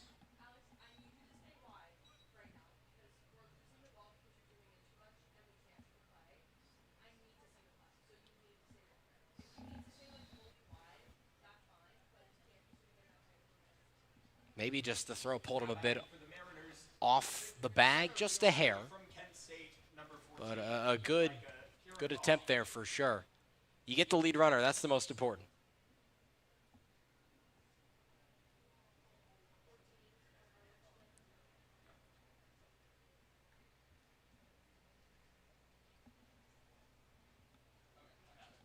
So Rosado facing The 9-hitter Kirikov, it's in the dirt, stopped by Kennett.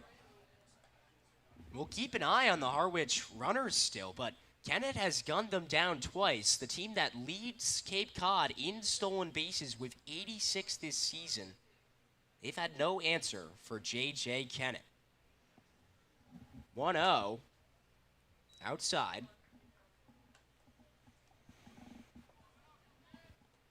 Kirikov lined out to Konis at short in the third.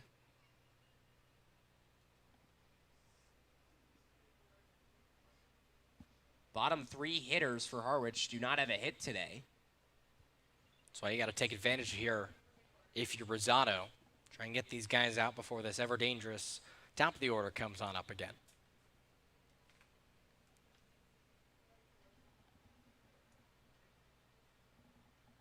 The 2-0 to Kirikov is lined into left field. It's past the glove of Konis, and there's runners on first and second with 1 out in the top of the 5th.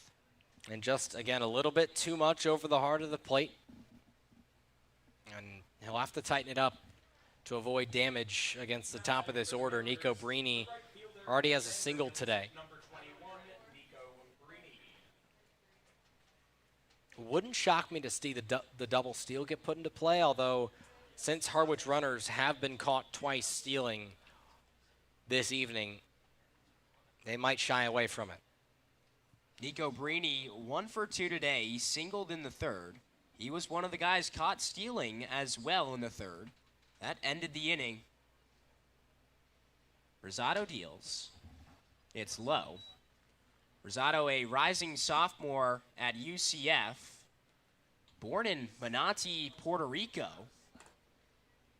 That is about 45 minutes to an hour west of San Juan and on the north coastline. The 1-0 is low. And Kenneth's just going to come out and chat with Rosado, settle him down a bit. There's really been some amazing MLB talent that has come out of his hometown in Manatee. Hall of Famer and former AL MVP Ivan Rodriguez. Hall of Famer in 1999, AL Rookie of the Year Carlos Beltran were born there. Pretty impressive stuff. Rosado has a lot of time. He's the youngest Commodore, just 18 years of age.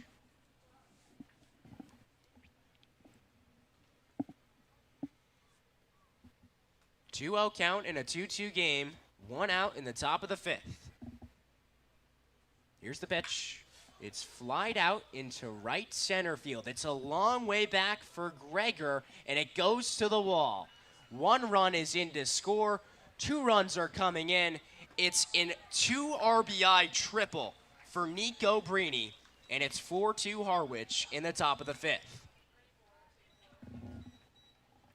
Well, the outfield shaded a little bit off to the left that time, and Brini goes backside just a hair. Peralta nor Gregor had a chance to get to that ball before it bounced off the wall or the fence or whatever you want to call it. But now it doesn't get much easier. Right. Nate Castellan, has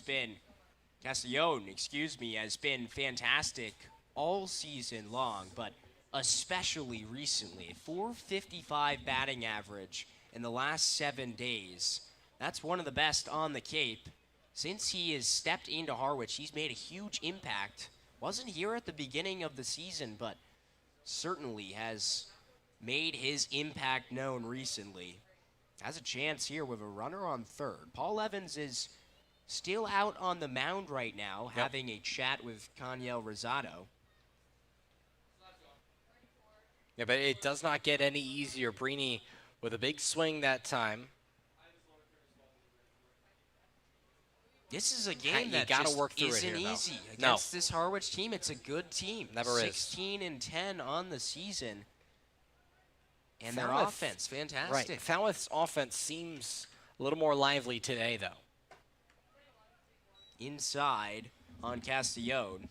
He's 0 for 2 today, though. Popped out to short and grounded out to third in the 4th. Brini on third after a triple. That was actually Just the second Harwich triple this season. Tyler Smolinski was the only one before that. The pitch off speed, high, and it's 3-0. I mean, who else would it be, right? Tyler Smolinski to have that other triple for Harwich. Smolinski on deck. Leads Harwich in home runs and many other categories. 3-1 now. Smolinski the highest OPS on the Cape as well. Just one down, so very likely to face him. The 3-1 is lined into right field. It drops down. Another run comes in for Harwich. An RBI single for Nate Castellone, his first hit of the day, and it's a good one for him.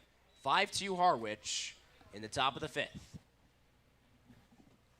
Just a centered up fastball. Rosado tried to go down in the zone, and Castellone scooped it and put it right over Austin Maley, who maybe would have had a chance if the infield wasn't playing in, but it's the right call to play the infield in there. With a ground ball, you could maybe get the runner out at home. Just unlucky there. A good piece of hitting from Castellone. First pitch to Smolinski in there for strike one. Smolinski, no hits today. Grounded out to short in the first and struck out in the fourth. He was the last strikeout victim Harwich has had back in the fourth. Pitch. And it's strike two on him.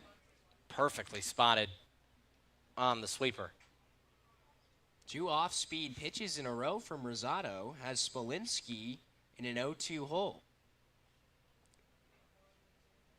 1 down still. The pitch. Just low.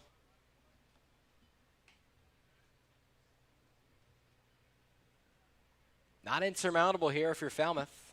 Your offense has looked good. You stranded the bases loaded, but you got the bases loaded in the fourth. Hardly order up in the fifth.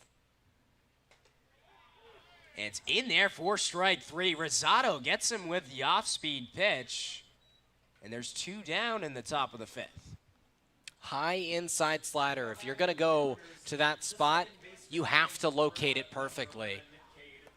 And Jack Dom looking over to the bullpen, and he's going to make the call, but that's a good out to end your day if you're Rosado there. You can't leave that plate. You can't leave that pitch any much further over the plate, otherwise it gets hammered. But high inside curveball, good spot to get the last out of your outing. So the day is done for Kaniel Rosado, and Harwich now with a commanding 5-2 lead in the top of the fifth. We'll take a quick step aside, but we'll be back for the top of the fifth in a second on Cape League TV.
We are back in the top of the 5th, and the Commodores down 5-2 to the Harwich Mariners. 5 runs have been tacked on by the Mariners in the last 2 innings, and there's still time to do more damage in the top of the 5th. A runner on first and a new pitcher for the Commodores, Colby Putnam, is in. Putnam has looked really solid in his 2 outings. 1 start for him, 6 in the 3rd innings, 3 hits, no runs. 3 walks, 5 strikeouts. Keeps the ball in the yard. He doesn't allow a ton of hard hit contact. Exactly the archetype of pitcher that Falmouth wants here against a team that excels at hitting the ball hard in Harwich. Just needs 1 out, and Cade Curlin comes up to the plate. He was the one that started the run of Harwich scoring runs. First pitch, strike 1. Curlin had a double in the 4th, then scored a run, but it was his double followed by Quentin Coates' double and J.P. Peltier's single that scored 2 runs in the top of the 4th. Now it's 5-2 Harwich. Curlin is the 7th batter Harwich has had this inning. Timmy, just like it was in the bottom of the 4th for Falmouth, it's going to be really important for the Commodores offense to respond in the bottom of the 5th. And this is one of those games that you knew it was going to be tough to beat this Harwich team. But now it's really time to dig in as the stakes are getting higher in game 27 of the season. 1-2 count on Curlin. You also can't stress how important the game tomorrow against Cotuit is. Because Cotuit, if Falmouth loses tonight, if Cotuit wins, both teams are locked at 22 points. 1-2 is just outside. Nearly had it from Putnam. It fooled me. I thought that was a strike just based on the speed that Kennett snapped it back, but it was outside. And as things stand at the bottom of the 5th, Cotuit up 4-1 over Wareham. That would put Falmouth level on points. It gets past the catcher, Kennett. Castellone advances to second base. So Harwich has another runner in scoring position with 2 down.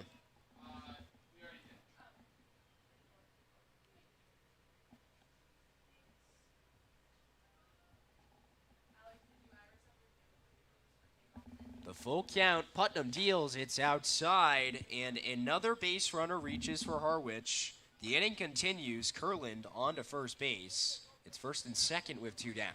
You look at the last meeting between these 2 teams, and that was back at the end of June. Flipping all the way back to that 30th. one. Yeah, June 30th. Harwich had 2 big innings. The 1st and 2nd innings, they both contained 4 runs. The big inning, 3 or more runs in an inning is really tough to allow if you're Falmouth. They've done it a lot this year, though. Yesterday, 5 runs in the bottom of the 7th against Bourne. First pitch strike to Quentin Coates. And that was a game that was 3-1 entering the bottom of the 7th. Ends up being an 8-1 win for Bourne.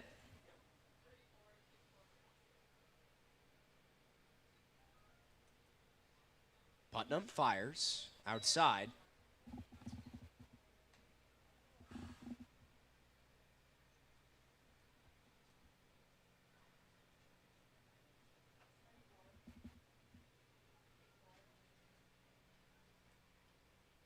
The Mariners are 4 for 4 with runners in scoring position. It's cut on and missed by Coates. Good challenge pitch there from Colby. Goes with the high fastball, middle of the plate. Trusts his stuff to get the baseball away from Coates' barrel. And it opens up options here, 1-2. Putnam throws, foul back. The Mariners have only left 1 runner on base with 8 hits and 5 runs. Now, part of that reason is because J.J. Kennett has thrown out 2 runners to end 2 innings. Still amazing, though. 1 runner left on base with 8 hits. Putnam fires. It's flied out into right field. Gregor has to move, and he's got it. The 3rd out of the top of the 5th, but Harwich takes over. 5-2. We head to the bottom of the 5th. Andrew Hillsman has you the rest of the way on Cape League TV. Hi, I'm Jim Murray, owner of Falmouth's historic clam shack, now Jim's Clam Shack. Located on scenic Falmouth Harbor, Jim's Clam Shack is a destination for the best seafood and sunsets on the Cape. We're open 7 days a week, so stop by for lunch or join us for dinner on the rooftop deck. Bring the entire family to try our wide selection of seafood and kid-friendly option. We deliver the freshest products to your plates daily. Jim's Clam Shack, proud supporter of the Falmouth Commodores. Are you looking for that perfect pregame meal? Supreme Pizza has you covered. Its extensive menu has everything from pies and calzones to salads and subs. And with its online ordering system, delicious food is just 1 click away. It's an honor to support the Cape Cod Baseball League. Supreme Pizza is open every day of the week. Order online or stop by their store located at 147 T-Ticket Highway and try a slice today.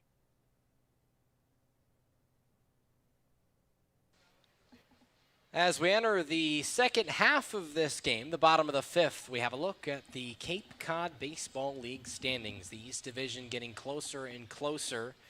And I like how our producer, Landon Stills, has thrown some fish and things over whatever is going on here. There's just a fish in the middle of the graphic. Yeah, that one, I mean, it's right over the 0 of the Mariners, of the 0 ties. But you look at this West Division, we mentioned that Cotuit's game tonight, very crucial, and then the game tomorrow between Falmouth and Cotuit going to be huge because of that 3rd position in the West, and Wareham not too far behind. Yeah, Falmouth, most likely, if they don't come back and the result holds Cotuit-Wareham, Falmouth would be tied with Cotuit. Going into tomorrow's game, Wareham would be 4 points back. The Falmouth Commodores want to give a shout out to Gerard and Teresa Good. Yarmouth Dennis still 5 points ahead of Brewster. But Yarmouth Dennis has slowed their lead. They've returned back to earth a little bit after the first week of July. New arm into the game for Harwich. It is TJ Zierman, and a right-hander who's wearing number 15 for Harwich. And Zierman on the season, 3 games, a 3.38 ERA, 8 innings of work. At a UNC Wilmington, a 2-way guy listed there.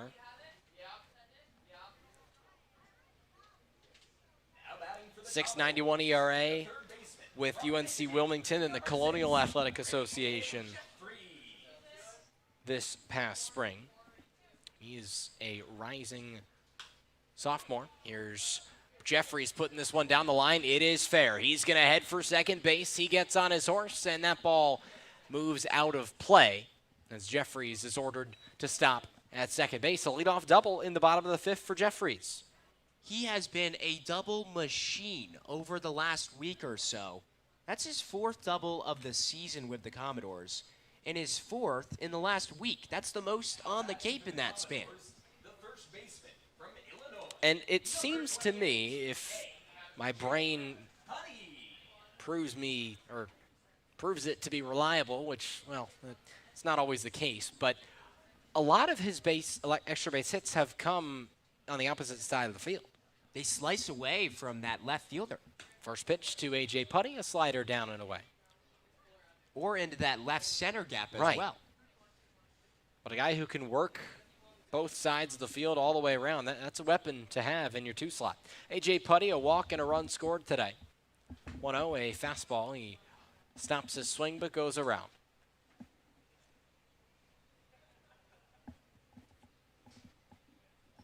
Putty, one of the best freshmen in the Big Ten this past year, a freshman All-America first-teamer. Earned his way to the Cape. 1-1 to him, a slider down the middle. Yeah, but Big Ten all-freshman teams started all 55 games. It is so rare to be a everyday starter at any position in the Power 4 conferences. Putty slices this one, foul on the right side. The kids will race after that one.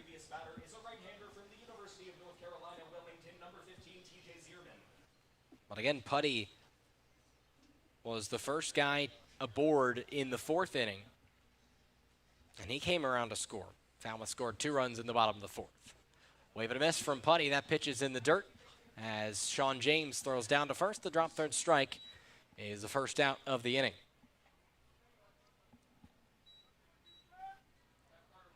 But still a good sign from these Falmouth hitters, dropping down the strikeout numbers today. That is just the 4th strikeout on the game for the Commodores, which is a big improvement from the season numbers. Final line in this one for Jackson Peavy. 4 innings, 3 hits, 2 earned runs, 3 walks, and 3 strikeouts. First pitch in the dirt. Nice block by Sean James. The hard-hitting left fielder Carter White up to the dish. White gets to face a righty now, which he has been much more successful against in 2026.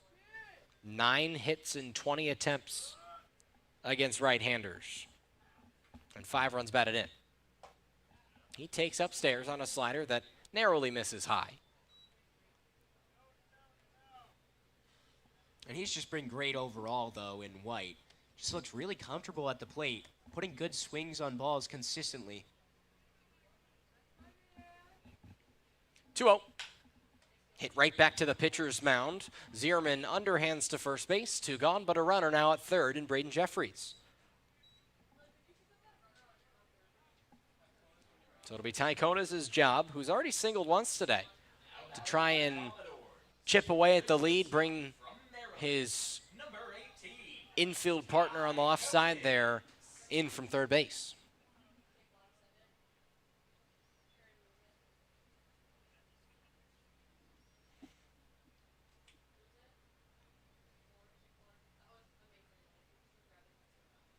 Three-run lead for the Mariners as the first pitch is strike to Ty Konas.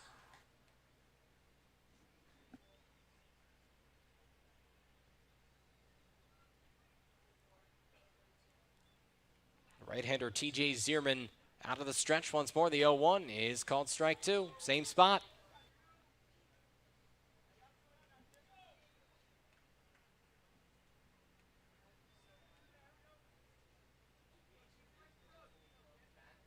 Zierman had 34 strikeouts at UNC Wilmington this spring. Here's a hit off the end of the barrel. Kurland sidearms to first, and Falmouth strands a runner at third.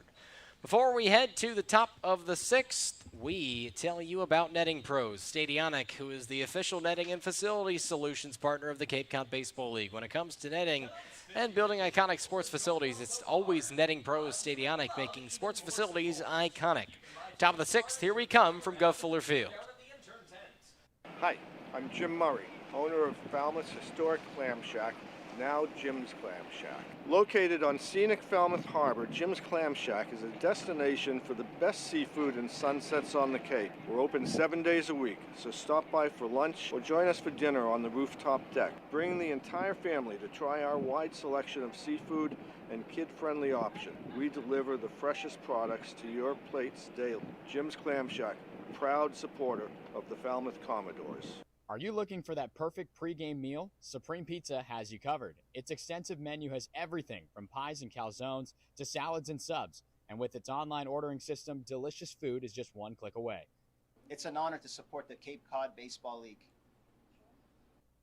Supreme Pizza is open every day of the week. Order online or stop by their store located at 147 T-Ticket Highway and try a slice today.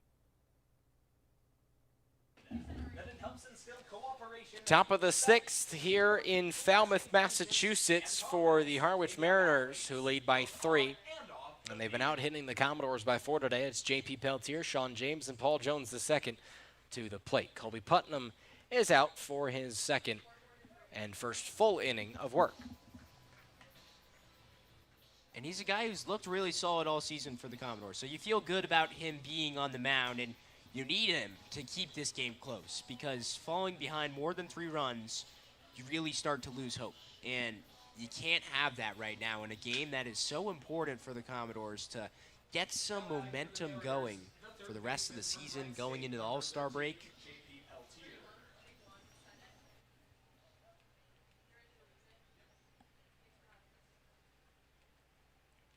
The right-hander Colby Putnam making his 3rd appearance in a Door uniform. Steps in, fires in a curveball for strike 1 against J.P. Peltier, who's up near the top of the league leaderboards in stolen bases. He's second only to his teammate Colin Larson as he waves and misses. It's 0-2. Harwich has 3 players in the top 10 of stolen bases across the Cape. That's Colin Larson, J.P. Peltier, and Tyler Smolinski, the do-it-all shortstop. 0-2 from Putnam, upstairs and in.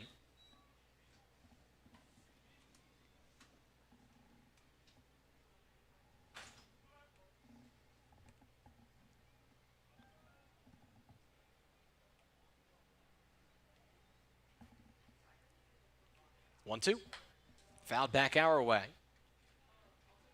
You can really tell at this point in the day that that haze from the smoke in the air is, well, it affects our visibility. Not as clear of a picture out to center field, out to the fence or the wall or whatever you may choose to call it. 1-2. Misses upstairs. Kennett thought he had the call, and it stays at 2-2.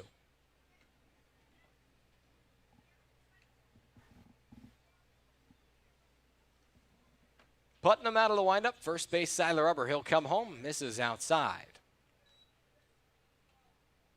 Had him down 0-2. Now works it full. J.P. Peltier threatening to get on base.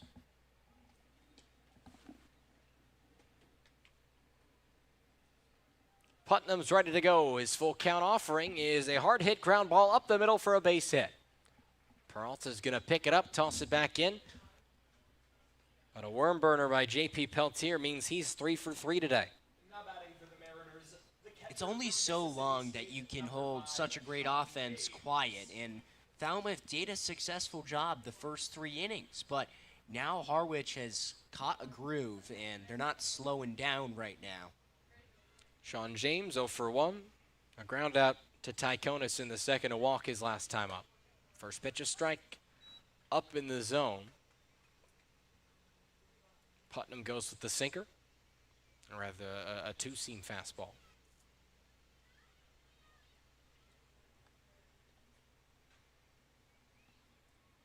A speedy Peltier at first base. 0-1 off the hands. In foul territory on the right side. Kennett trying to track it, and he'll watch it go into the seats. And it goes to 0-2. Peltier now 13 for 14. J.J. Kennett, the only man across the Cape this summer, Timmy, to catch him stealing on the base pass. Maybe is he going to try Kennett's arm again? No balls, 2 strikes. Nobody gone here in the 6th. First to check on Peltier over there. Well, the stats say, yes, he should go. But then you look at the one guy's throwing him out, J.J. Kennett, and it says, okay, well, I don't know. Maybe hold off on that Maybe plan hold a bit. off. 0-2. A ground ball to the right side. Punny spears it. It's into the ground. He flips to first, and it is well late. Everybody's safe. We'll see how that gets ruled. It wasn't a terribly hard hit ball, so I could see it going either way there. It was an awkward one for Putty, where he had to range in a lot and field it weirdly. And once it gets out of his glove, that's when it became a really tough play. And he didn't have a chance off balance to get that ball over to first in time. And the official scoring there is error on Putty. First pitch, up and away to Paul Jones II.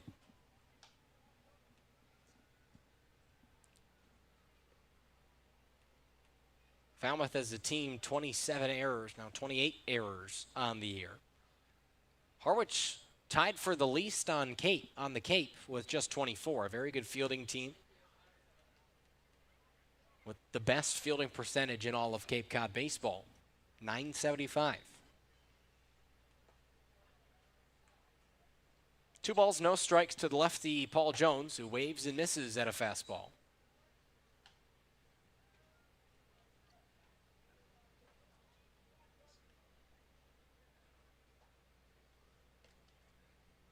Putnam described his last start to me as one where he was just hitting his spots and he felt comfortable. Ground ball on the left side. Konis fields. He's going to throw on second in time over to first. What a double play by Ty Konis.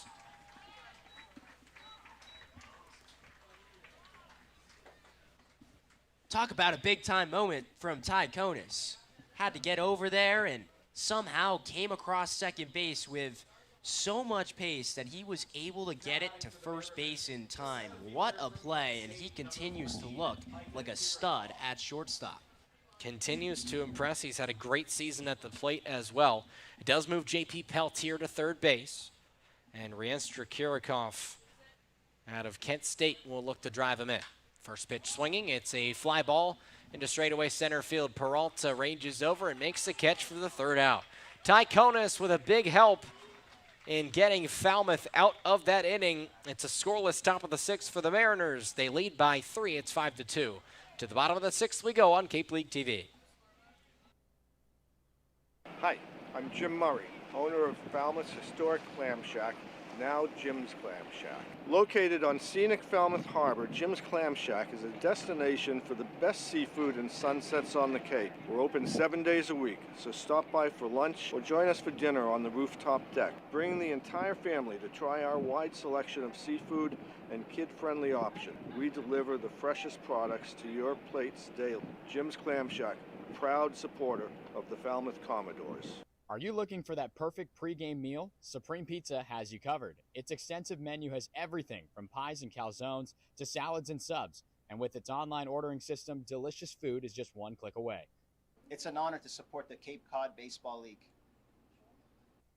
Supreme Pizza is open every day of the week. Order online or stop by their store located at 147 T-Ticket Highway and try a slice today.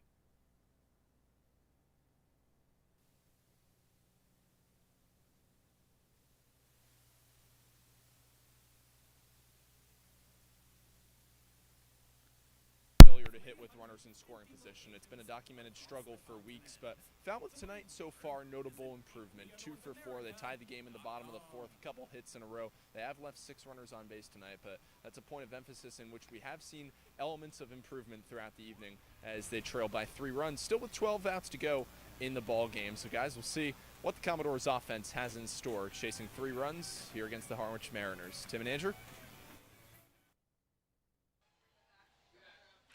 Thank you, Farrell. For Falmouth, it has been the same story over the last week or so of just getting guys on, but not being able to bring them home. The 4th inning, a much better response. But a tough top of the 5th has Falmouth needing to respond once again at the plate. And in the 5th, it was a similar story to what we've been seeing recently, where Jeffries gets on to second base to start the inning, and you can't get him in. That's the stuff that can't happen. Broken bat on the first pitch of the inning. It's the shortstop Castellone over to first, and his throw is in time. The infield shift works to perfection for Harwich, and there's 1 gone in the bottom of the 6th. For the Commodores, the designated hitter from Kentucky, Peralta will need a new baseball bat. Good pitch to swing at, just down and in to a left-hander. Didn't get the best of contact. And I'll bring up Bradley Jackson, had a hard-hit single in the 1st, or rather in the 4th, to bring home a run, and that runs in and catches him square in the elbow guard. I tell you what, it is a great thing that these guys are starting to wear more and more protective equipment. It is, because you don't want to get hit in the spot like Not that like and that. get a bad injury. No. No one wants to see these great baseball players injured. There's so much talent out here, and to see it get taken away in an instant is just a shame. The thing is, really, at that point, though, it's just about that just hurts a lot. Right, that's also Even if you true. don't get hurt, like It's both. injured, That stings if you get hit right in the elbow there. Oof. So it's J.J. Kennett's job to advance his catching counterpart in Riley Jackson. Riley Jackson, the designated hitter today after a day off yesterday, appeared with just one at-bat in the top of the 8th last night. Caught the previous 2 games for Falmouth. Kennett takes strike 1 upstairs. Bottom of the order, Gavin Greger is due up. And the wind is totally flipped on us. Wind is now blowing in and pretty much directly across the infield from third to first if you're looking at a top-down view. Here's the 1-1. Hard fastball, bottom of the zone at 94 that time. And T.J. Zierman rising up the radar gun with a hard fastball. 1 ball, 2 strikes.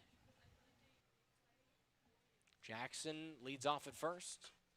Fastball misses down and away. Again, same spot that time, but doesn't get the call. 94 miles an hour, that's some serious heat. How about J.J. Kennett? He really is stepping it up at the plate. Obviously, we've seen what he did defensively, but single today and singled in his last 2 games as well. Much better job. Runner goes. Soft speed pitch is hit in the air to the right field side, and it's going to be... No! Brini tried to dive and make the snag. Trying to replicate what Jones did earlier in this one, couldn't come up with it. Riley Jackson will have to stay at second base. There's 2 on with 1 out for Gavin Greger to the dish. Got ahead of myself there a little bit, Timmy.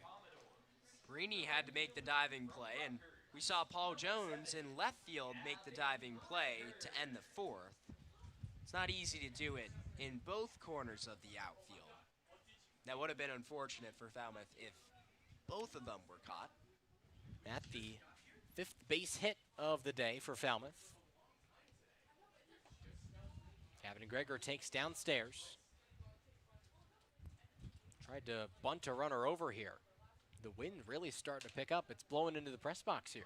It's the first time I think the wind has blown into our press box all year.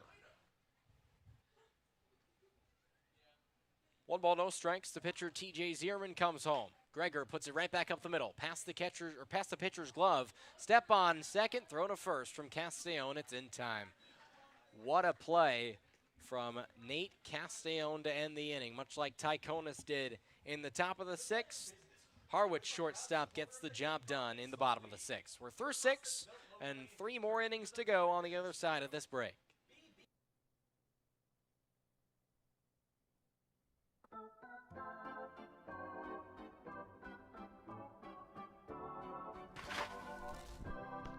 You'll always be safe at home with the Diana Lucevero Group at Compass Real Estate.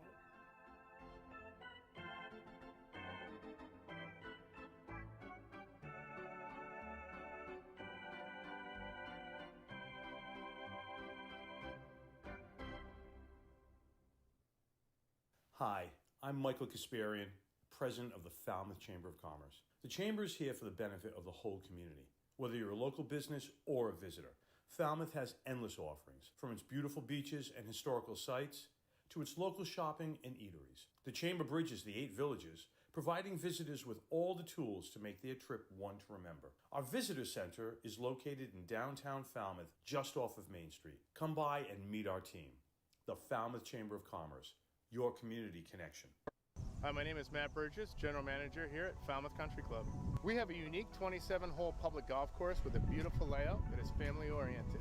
Kids play free here at Falmouth Country Club. Getting on the course is quick and easy with our app. You can book tee times, get yardages with GPS, use our interactive scorecard, track your stats, and receive exclusive in-app offers. Falmouth Country Club is a true Cape Cod classic and a local family favorite. See you on the course. Well, let's take a look at the scores across the Cape, presented as always by the Massachusetts Office of Travel and Tourism. In Wareham, Katuitt up 4-1, actually 5-1 over Wareham. And then bottom of the 6th, Brewster up 7-2 over Hyannis. Top of the 3rd in Chatham, Bourne up 2-1. And then the final already, YD takes down Orleans 8-5.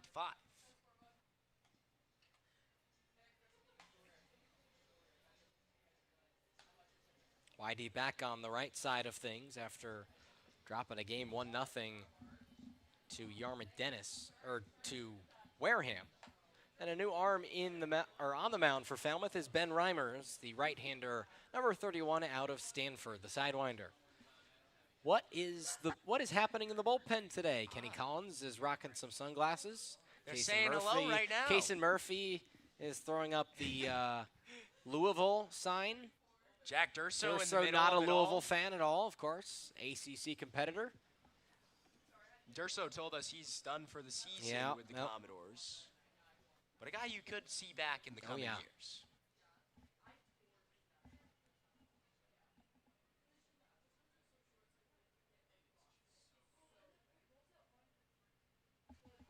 First pitch from Reimers outside.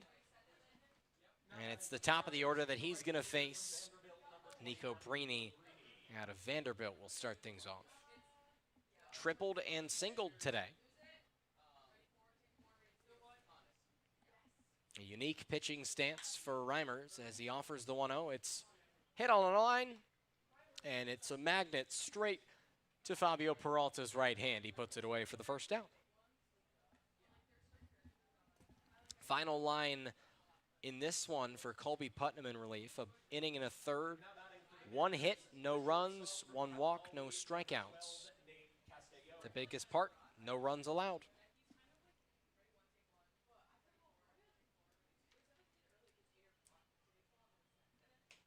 Reimers misses away with a off-speed offering. Harwich still up by 3. It's 5-2. This game, at this point, in the previous 2 meetings between these 2 teams, was well past over. This is a much more competitive edition of Mariners Commodores. Which is tough for a Commodores fan to say because it is still 5-2. But it's a game that's well within reach. Certainly. 2-0 from Reimers, off the hands. Let's flip back to the first time these 2 teams met. That was, I believe, game 11, I want to say, of the year. First time these teams maybe met. not. June 18th. June actually. 18th. All right, First I'm week way. of the season. Here we go. Yeah, game 5. Both teams were 3-1 at that point. 2-1 from Reimers, yanked well off the plate. But at this point, Falmouth did not score a run. Falmouth also did not draw a walk in that game.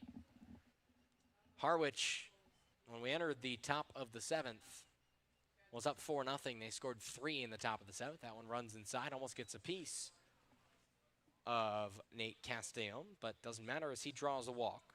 So he'll be aboard for the second time today.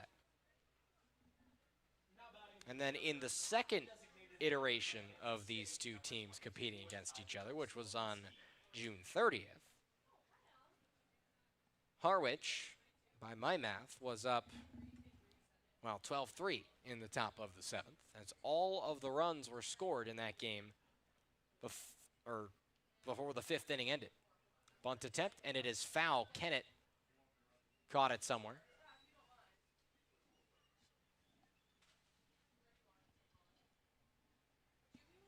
So it's 0-1.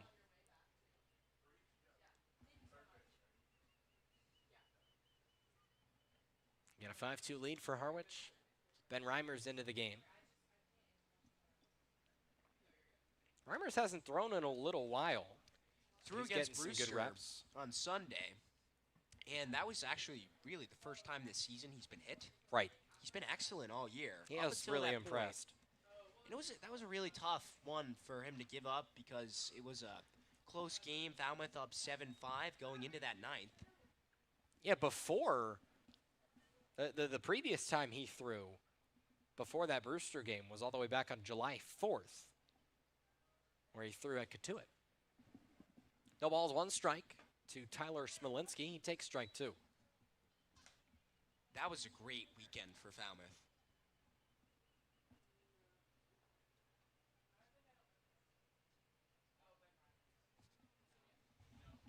One of the better weekends of the year for the Falmouth offense, especially.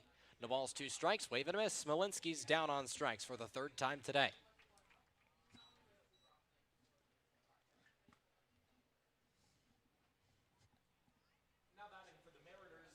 Cade Kirtland up to the plate. Has reached twice, scored once with a double. Harwich has 3 extra base hits on the day.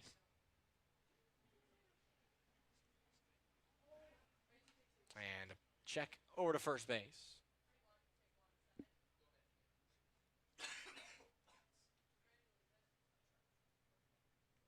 Cade Kirtland playing second base today. Came into this game with a .246 average and 2 homers. Looking for a big swing against Reimers as he puts one in the air down the right-hand side. It is well foul. Over near the basketball court, here behind the Falmouth Rec Center. Falmouth Senior Center over there as well. We still need to get some hoops going. Yeah, we do. 0-1's a strike. I bet there have been some killer games of bingo that have gone down at the Senior Center. I bet. No balls, 2 strikes, 2 outs. Falmouth looking to send Harwich down packing. There's a line drive past A.J. Putty's extended glove, and now heading for third base is Castellon. He's going to get there as the throw's cut off. Runners at the corners, 2 outs. A hard hit ball by Cade Kirtland, his second hard hit ball of the day. And it leads to a single. That is hit number 10 for Harwich. It is clear that they lead the league in hits. They have the skill and the ability. They have done this against almost every team. They did it last night, 14 hits. And their win yesterday. Reimers has pitched down in it.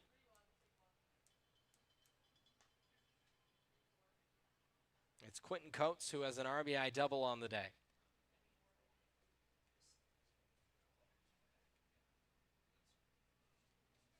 Coates out of the University of Cincinnati takes strike 1. Hit .340, just shy of .340 with Cincinnati this spring.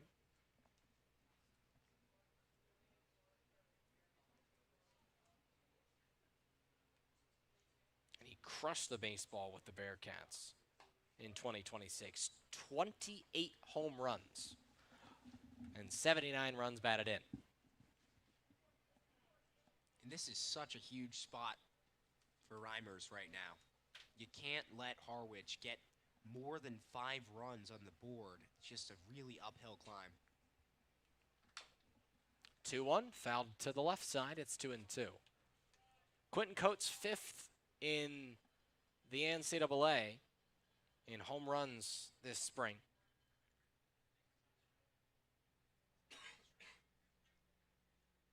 With 28, the leader in the country was Todd Davis with Louisville, a true sophomore who hit 34 bombs. 2-2, down and in, count runs full.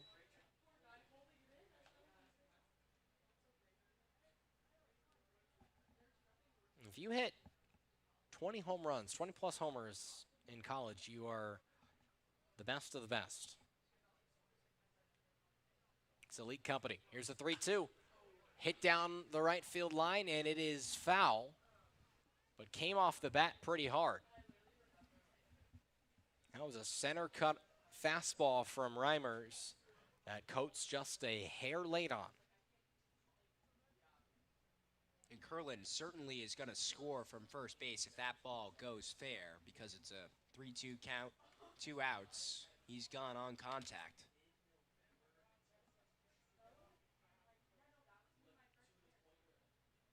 Fans, please refrain from stepping onto the warning track or near the bullpen areas. I repeat, please stay away from the field of play. Thank you. And the kids in right field will be removed from the playing surface, which is probably a good idea. Over there in right field, it's in foul territory, but the warning track on the side, that gray gravel in play. Here's Reimers' 3-2. Called strike 3, and Reimers is out of it. Get up and stretch, everybody. It's 5-2 Harwich. We go to the bottom of the 7th on the other side of this break. Hi, I'm Jim Murray, owner of Falmouth's historic clam shack, now Jim's Clam Shack. Located on scenic Falmouth Harbor, Jim's Clam Shack is a destination for the best seafood and sunsets on the Cape. We're open 7 days a week, so stop by for lunch or join us for dinner on the rooftop deck. Bring the entire family to try our wide selection of seafood and kid-friendly option. We deliver the freshest products to your plates daily. Jim's Clam Shack, a proud supporter of the Falmouth Commodores. Are you looking for that perfect pregame meal? Supreme Pizza has you covered. Its extensive menu has everything from pies and calzones to salads and subs. And with its online ordering system, delicious food is just one click away. It's an honor to support the Cape Cod Baseball League. Supreme Pizza is open every day of the week. Order online or stop by their store located at 147 T-Ticket Highway and try a slice today. The Cape Cod Baseball League. You look at how this game has gotten to this point. The middle inning is kind for both offenses, but pretty quiet throughout the rest of this contest, Timmy. Harwich just took over in the 4th and the 5th, and even in the 6th, they almost tacked on another run or two. So it's really been at this point that Harwich has taken over.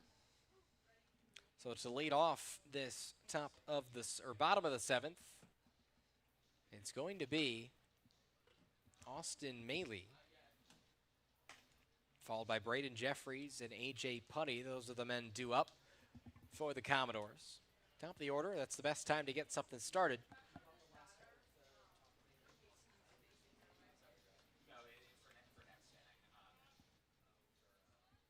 It's turned into a pretty nice night at the ballpark. And Maley has been tremendous, just as nice over the last 7 days. He has been fantastic for this team all season long. I mean, just so fun to watch, really. First pitch, a strike on the off-speed offering. I like the fish background, the sea background. Maley is under the sea, fish-themed background. The 0-1, fouled off to the right side. I do know that that was a turtle in that graphic. Don't you worry. My knowledge is not that lacking. We have some more trivia questions coming up that relate to marine biology. It'll be after Maley is up to the plate here.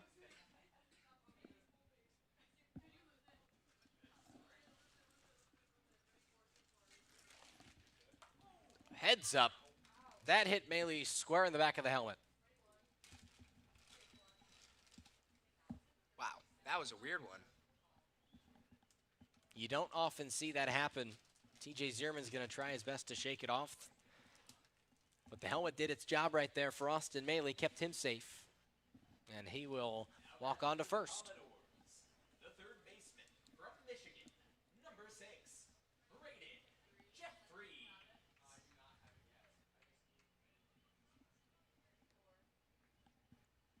So Maley's aboard as the first base runner of the 7th. First pitch to Braden Jeffries outside.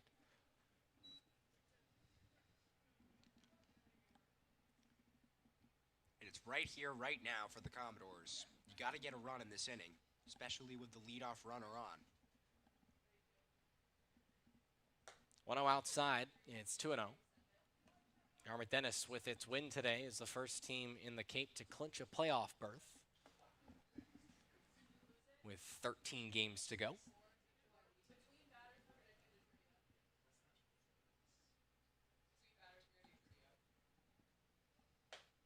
Jeffries takes a strike on the high inside corner.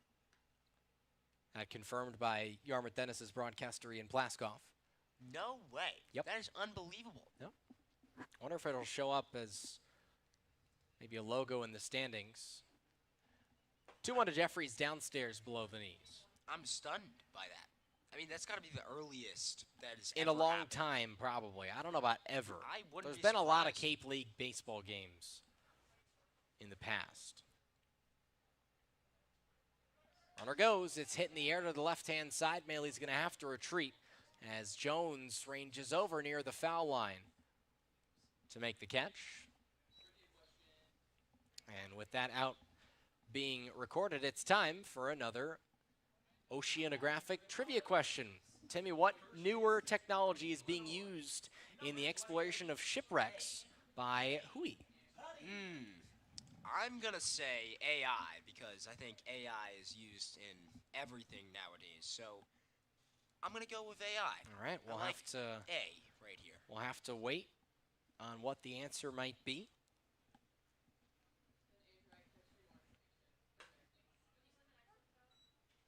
So Braden Jeffries out on that flyout.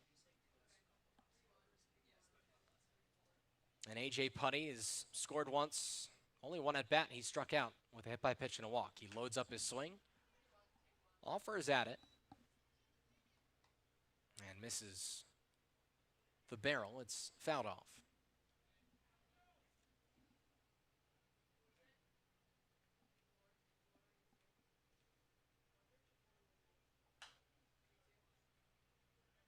Another foul back.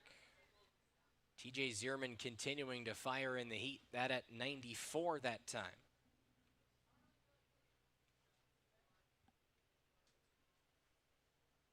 He'll come set. In the middle of the rubber, comes home and strikes out Putty. Second strikeout of his day. It's the fifth Harwich strikeout of the day.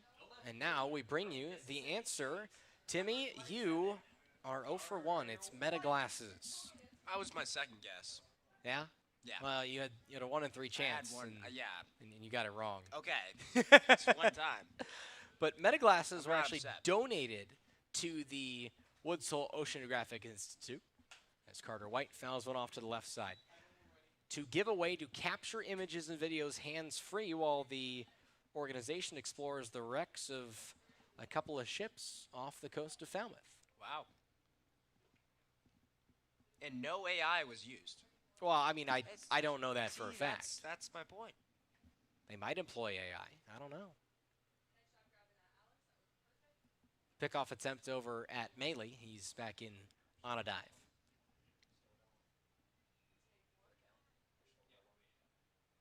The ball's 1 strike to Carter White after he fouled off the first pitch of the at-bat. 0 for 3 today. Yesterday, White was 0 for 4.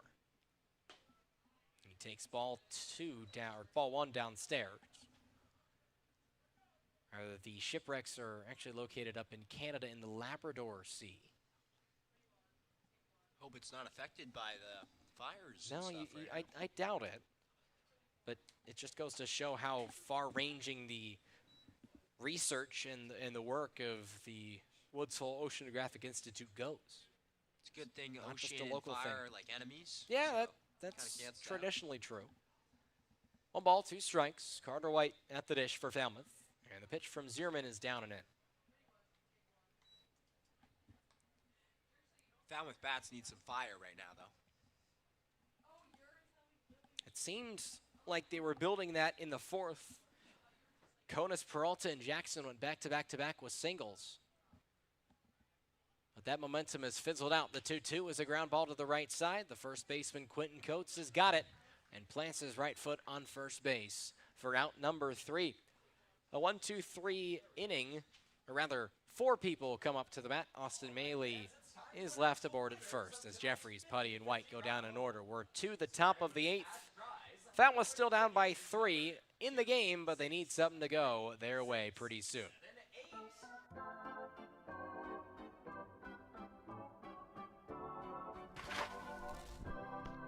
You'll always be safe at home with the Diana Lucevero Group at Compass Real Estate.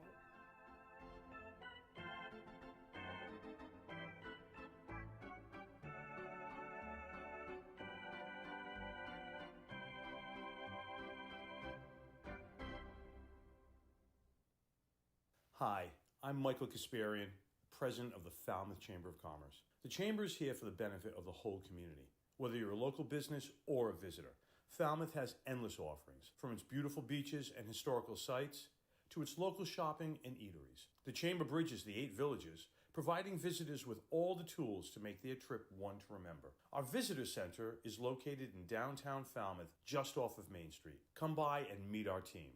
The Falmouth Chamber of Commerce, your community connection. Hi, my name is Matt Burgess, General Manager here at Falmouth Country Club. We have a unique 27-hole public golf course with a beautiful layout that is family-oriented. Kids play free here at Falmouth Country Club. Getting on the course is quick and easy with our app. You can book tee times, get yardages with GPS, use our interactive scorecard, track your stats, and receive exclusive in-app offers. Falmouth Country Club is a true Cape Cod classic and a local family favorite. See you on the course. Top of the 8th means it's time for a bit more trivia. Timmy, you get a chance to redeem yourself. Here's a question for you. Okay. How long can elephant seals hold their breath for? Now, I'm not an expert on elephant seals. I will say that. But between these options, I like 2 hours. That's what I like. I don't know. That's what I like there. First pitch, a sweeping slider. That's a really long time, though. So It is. I'm going to say 2 hours. All right, 2 hours, your final answer. Elephant seals are the largest seal species in the world. 0-1 from Reimers downstairs. And when we say very large, we mean extremely large.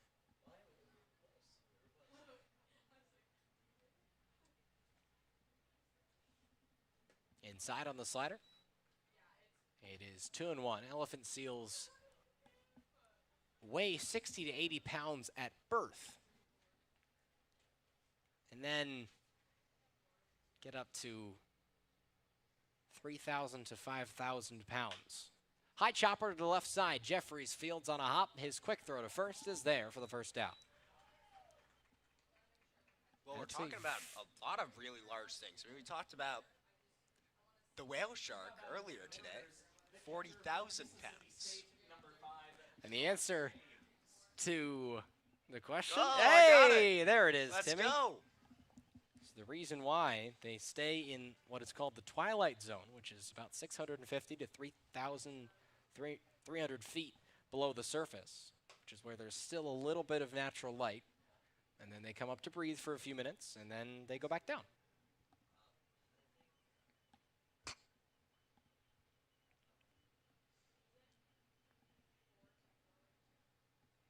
One ball, no strikes to Sean James as he chops it behind him. This has been my favorite sponsor night of the year. Favorite game theme. I like the ocean Graphics. animals and graphics. Those are fun. It's a 3-run lead for the Mariners. Good at bat here from Sean James. Reached on an error in the 6th, reached on a walk in the 5th.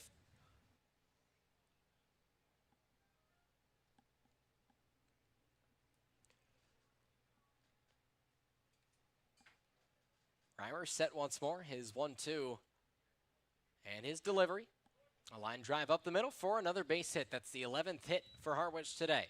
Picking it up and tossing it back in is Peralta, holding Sean James to just a single.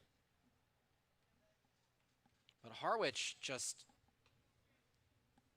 piles on base hits. That's their team identity, I think it's fair to say.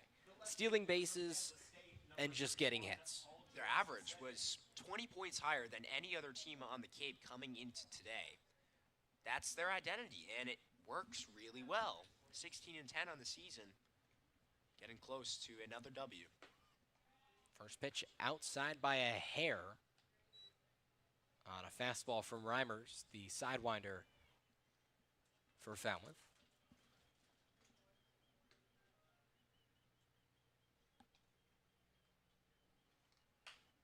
Off the hands, it's spun to the left-hand side. Jeffries giving chase. He makes the catch in foul territory for an excellent second out. His speed over there at third base is awesome to watch. And that was not a crazy play or anything, but just to track it so well and be ready to get over there. It was a far way from third base. So Micah Kirikoff steps to the dish. Plays for Kent State in Kent, Ohio of the Mid-American Conference.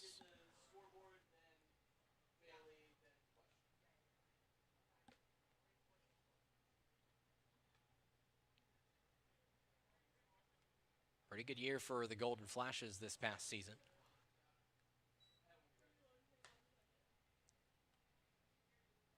Kent State went 42-15 this season. They won a series in February against number 13 Tennessee. One of those called a strike on the outside edge. It's always cool to see a smaller school like that make damage. And this is something that you're seeing a lot of, especially in baseball. I mean, Troy making the College World Series this year. It's pretty crazy. Inside on the 1-1. The Golden Flashes had a chance to make the NCAA postseason, but just missed out on it as they lost in the semifinal round of the MAC baseball tournament. Here goes the runner, and it's fouled back. Great jump that time from the catcher, Sean James. So still running on J.J. Kennett. That's what Harwich does. They don't stop no matter what happens. Or no matter who the catcher is. 2 balls, 2 strikes, 2 outs in the top of the 8th. Falmouth down to its last 6 outs at the dish.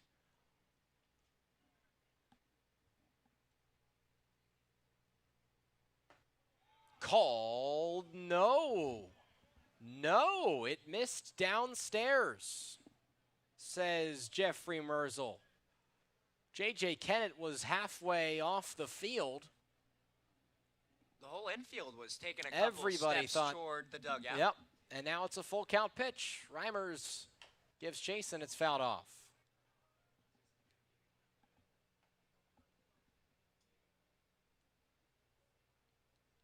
It felt like the perfect end to the inning. Everyone thought it was done. Now you got to lock in here and get this batter. Another payoff pitch to Kirikoff. And Reimers is going to step off to take his time. This game started at 5:59. 3-2's inside, and it's ball 4. Falmouth thought they were out of the inning, but a borderline pitch, and they don't get the benefit of the doubt. And the bases are juiced with 2 outs for the top of the order and Nico Brini, who already has a 2 RBI triple on the day. And Harwich, who's hitting very well with runners in scoring position today, 4 for 8, but 0 for their last 4. Excuse me. Runners at first and second. Sean James at second base in scoring position. Kirikoff with his speed at first. First pitch on the way. Hit in the air to the left-hand side. Carter White has a read on it. Who's going to make the catch? It's in foul territory, and it drops in between all 3 Commodores in that corner. And that's a tough one to see plop down on the ground because all 3 of them seemed like they maybe had a chance. And you just wonder if there was any slight hesitation from any one of them. It didn't seem like it. Right, it could be that that was just the one spot in the ballpark where all 3 of them couldn't get to. Nearly an impossible play to make. That is such a difficult play.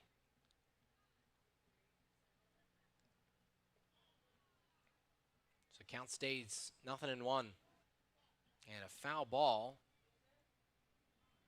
as somehow a ball from, I don't know, one of the fans or something is some kids tossing the baseball behind the right field fence, and it, well, they missed over the fence and into the playing field. Count stays 0-1 from Reimers to Nico Brini. Stanford versus Vanderbilt here, as that one misses inside. 2 of the finer academic institutions in the country.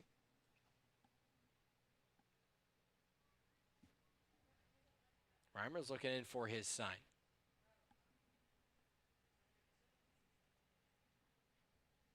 And his 1-1 outside on the changeup. If you're Falmouth, you've got Conus, Peralta, and Jackson due up in the bottom of the 8th. Those three combined for 3 straight singles in the 4th, so they've seen the ball all right today. And Reimers is 2-1.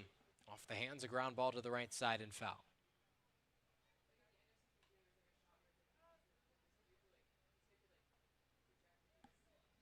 And Kennett and Reimers are going to go talk about some strategy here. Certainly the right time, dude. This is where you need your best pitch, the best decision that you can make out there.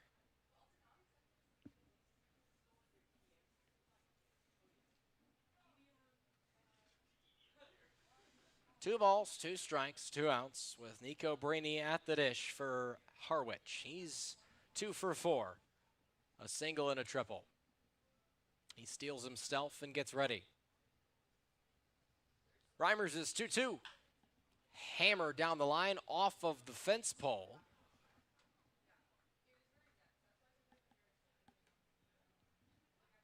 And Sean James actually bolted for third base there.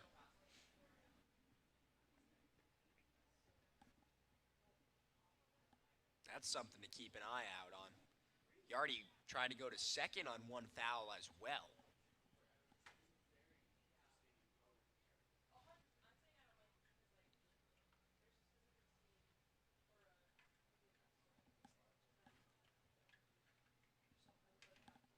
And the 2-2. Missed it outside. That one may be down a hair as well in another full count. Trying to avoid loading the bases here. Reimers looks in. Nate Castellone looms on deck for Harwich. The 3-2. A ground ball through the legs of Reimers. Conus is going to have to throw to first, and he does in time.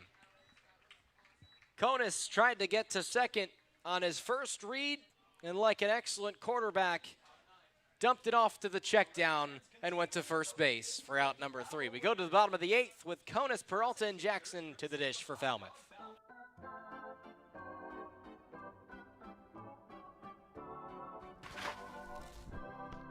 You'll always be safe at home with the Diana Lucevero Group at Compass Real Estate.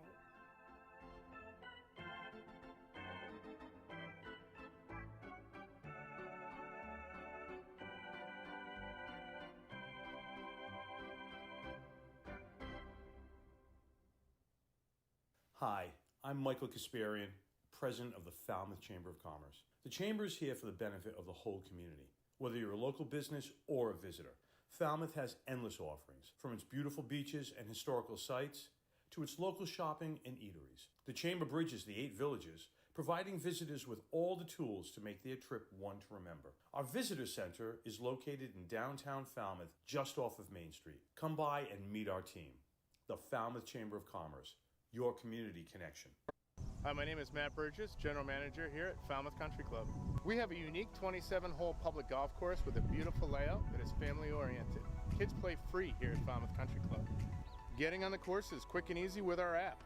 You can book tee times, get yardages with GPS, use our interactive scorecard, track your stats, and receive exclusive in-app offers. Falmouth Country Club is a true Cape Cod classic and a local family favorite. See you on the course. All right, our final trivia question of the day here on Woodsole Oceanographic Institute night. Ooh. Timmy, what is the name of the NASA spaceship named after the WHO's first research vessel? Ooh, this is, a lot of like Greek mythology names in here and stuff Sure. like that. Well, Neptune is actually Roman, but Right, all right. but this is okay. a tough one. I'm gonna go with Odyssey D. I like. I think it's Odyssey, possibly. All right, well, we'll find out. The shortstop from Maryland, number 18, Ty. We will find out after Ty Conus is at bat here. As the Falmouth man looks to spark something, he takes ball 1. Still in the game, TJ Zierman, who's pitched brilliantly for the Mariners. in the middle stages of this ball game. Hit hard into center field. Kirikoff is there, puts it away for the first out. So, let's find the answer, Timmy. What do we got? Drum roll, everybody. Your answer is wrong. You go 1 for 3, which is a respectable day at the plate for you. Right. Yeah, we're playing baseball here. Yep. So that is, something we'll take. All right. Yeah. The spaceship for NASA named after the Atlantis, which was a sailboat used from 1930 to 1966 for oceanographic research here by the WHOI. The Odyssey sounds cooler, in my opinion. Yes. Maybe that's why I went. Supposed to be a good movie, too, coming out in right. a couple of weeks.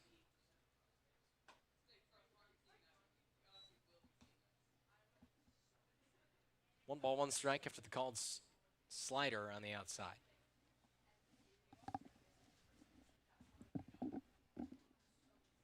Three-run lead for the Mariners. Peralta chops it foul to the dugout. J.J. Kennett almost picks it over there. He's been picking everything. As a catcher does.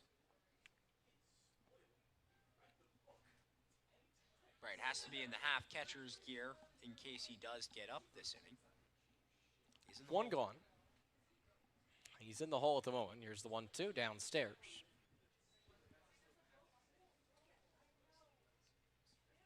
Falmouth has an all-important game with Catuit on the road tomorrow. The last time Falmouth will head to Lowell Park this summer. In the 2-2, Peralta upstairs. And Catuit is almost certainly going to win that game against Wareham. Yep. Up 6-1 in the bottom of the 8th. Yeah, we'll take a look around the rest of the Cape. Brewster leads Hyannis 7-2 in the top of the 8th. Bourne and Chatham tied at 2 in the bottom of the 4th. 3-2 from Peralta. He'll see another. And then that Yarmouth Dennis game we mentioned earlier. 8-5 the Red Sox win over the Firebirds. Lots of fielding errors in that game. 6 combined, 3 for both squads.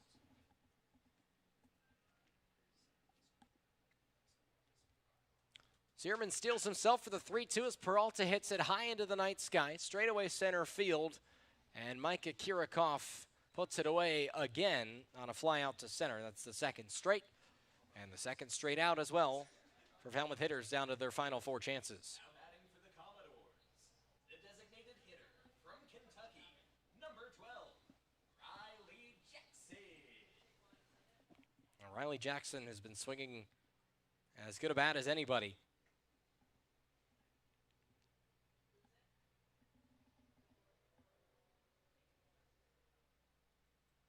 Over the last week or so. First pitch to him, called a strike on the outside edge.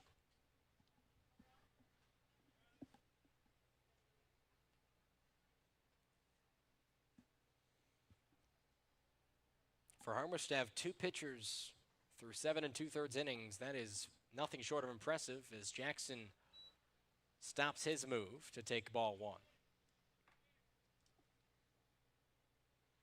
So for Falmouth, if this result holds and they're not able to come back, they'll be tied for 3rd place with Catuit, meaning tomorrow's game is huge.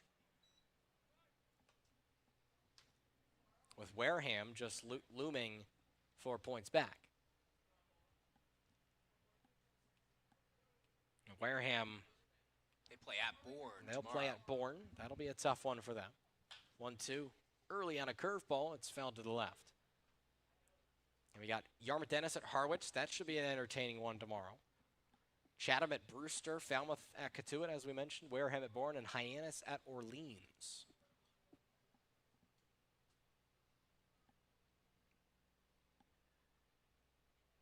The 1-2.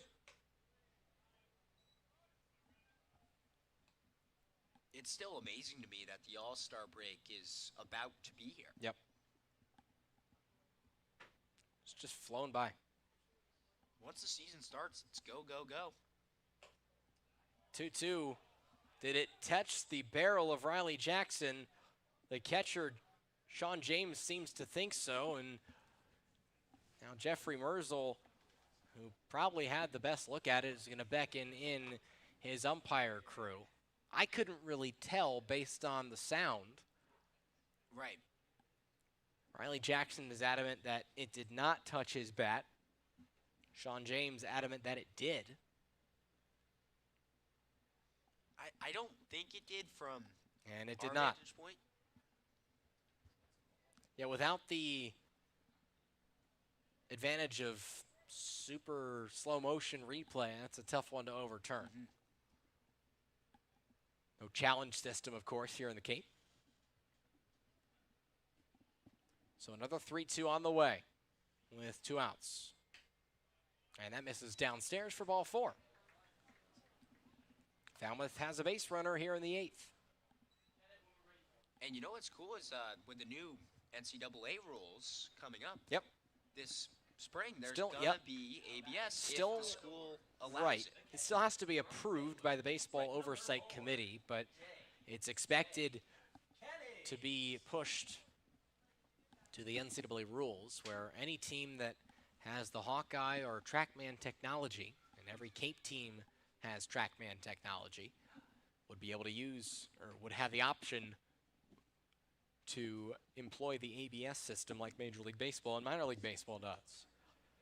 This looks like it's going to be a call to the bullpen for the Mariners. Just waiting on confirmation that there was the call. Maybe not at this point. There was a look over. And I believe now they're just going to let him stay in the game. It's going to be Zierman's inning to finish. He just needs the one more out. But Harwich, I imagine, will have their closer ready for the 9th. You would imagine. I mean, with a 3-run game, it's still close enough where you need your best arms.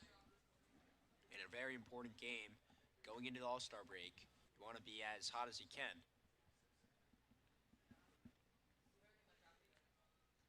Bottom of the 8th between Falmouth and Harwich. Mariners trying to clinch the season series with the Commodores, and there's a first pitch strike at 87 miles an hour from Zierman. Goes with a cutter that time. At 87. Working quickly, the 0-1. A high chopper to the left side. It is foul. That That's was nothing in 2. That was ever super so close. So Riley Jackson moves back to first.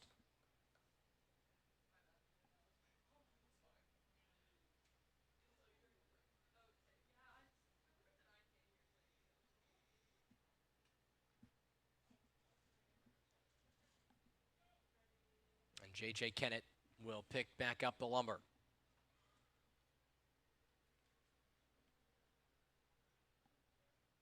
A deep breath, and the 0-2 runner goes. Jackson is gunned down, trying to nab second base. To the 9th inning we go. And Harwich has the heart of its order up to the plate on the other side of the break. They lead by 3, trying to get some insurance before the bottom of the 9th. Hi, I'm Jim Murray, owner of Falmouth's historic Clam Shack, now Jim's Clam Shack. Located on scenic Falmouth Harbor, Jim's Clam Shack is a destination for the best seafood and sunsets on the Cape. We're open 7 days a week, so stop by for lunch or join us for dinner on the rooftop deck. Bring the entire family to try our wide selection of seafood and kid-friendly option. We deliver the freshest products to your plates daily. Jim's Clam Shack, proud supporter of the Falmouth Commodores. Are you looking for that perfect pregame meal? Supreme Pizza has you covered. Its extensive menu has everything from pies and calzones to salads and subs. And with its online ordering system, delicious food is just one click away. It's an honor to support the Cape Cod Baseball League. Supreme Pizza is open every day of the week. Order online or stop by their store located at 147 T-Ticket Highway and try a slice today.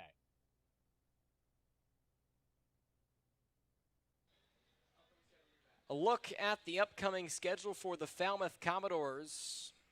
Well, it's Katuitt and then the All-Star game. And then after that, starting on Monday, it's 7 games in 7 days for Falmouth. Doesn't slow down after the All-Star break. It picks right back up. And it becomes immediately the most critical part of the season. You got to come back. You got to come out ready. It's a nice break, though, for some of the guys that won't be in the All-Star game. Still a lot of guys that are playing. The other thing is that only 3 of those games are at home for Falmouth in that 7-day stretch. And only 2 are divisional matchups. So the Cape saving the last 5 games of the season. 4 of those 5 are against divisional opponents for Falmouth. And a new arm on the mound for Falmouth. It's the right-hander out of Rollins College, J.R. Struck. It's a rising sophomore there, and you probably haven't heard that school, and that's because it's a D2 school in the Sunshine State Conference, which is a premier baseball conference, but just northeast of Orlando. And with Rollins this past season, Struck went 34 2/3 innings with a 3.63 ERA. 42 strikeouts, though, in that time. He's a big strikeout pitcher, something the Commodores have been looking for. And the first pitch is a strike. Pumped in at 91 on the outside corner. Strike throwers mesh well with Jack Dahm. He's a big fan of that. Making his Cape League debut here is J.R. Struck. Righty fires the 0-1. In the dirt with a breaking ball. Final line for Ben Reimers goes as follows. 2 innings, 2 hits, no runs, 2 walks, and 2 strikeouts. Lots of 2s there for Ben Reimers. But a 0 in the run column. Hard hit line drive into left center field. It'll drop in front of Peralta for a single. And Nate Castellone has his second single of the evening. Brings up Tyler Smolinski, who has actually been relatively quiet to this point as Harwich hitters go. He's 0 for 4 with 3 strikeouts. That's so rare, and you kind of get a little bit scared in this You situation do. because of that, because of how rare that is. Homered last night for his 5th home run of the season. That long bomb tied him at the top of the league leaderboards with Jacob Lee of Brewster. First pitch up and away. And 3 more than any Falmouth player this season. Long outing for Ben Reimers. He threw 44 pitches, 25 strikes. Falmouth has not homered since that Catuit series. July 3rd, I believe, was the date. So going on 13 days, almost 2 weeks without a home run for the Commodores. Just 1 game of their last 15.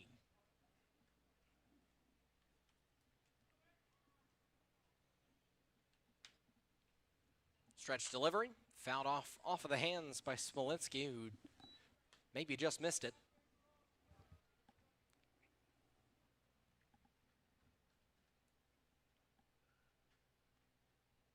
Yeah, Struck, a high strikeout guy at college, 42 strikeouts in 34 innings. Looking for his first here on the Cape. And his 1-2. Upstairs by a couple of inches.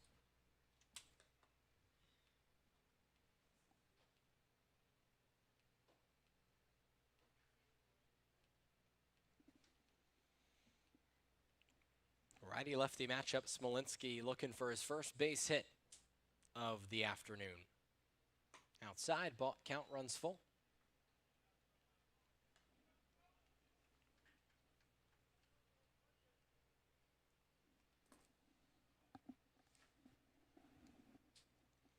Top of the 9th, nobody's scored since the top of the 5th when Harwich put up 3 to break this game open. Runner goes, wave and a miss, and that ought to be batter interference, and it is. That is absolutely the correct call. So J.J. Kennett just can't stop throwing out runners, I guess. That time he didn't have to do it. Nope, and that's the correct call. Tyler Smolinski walked across the plate and impeded J.J. Kennett, who was trying to throw out Nate Castellone, who was trying to nab second base. J.J. Kennett almost threw that straight in the face of Smolinski. So Smolinski's down on strikes looking. And now the base path's clear with 2 gone. First pitch on the way to Cade Kurland is a beautiful breaking ball. Rather, Smolinski goes down swinging.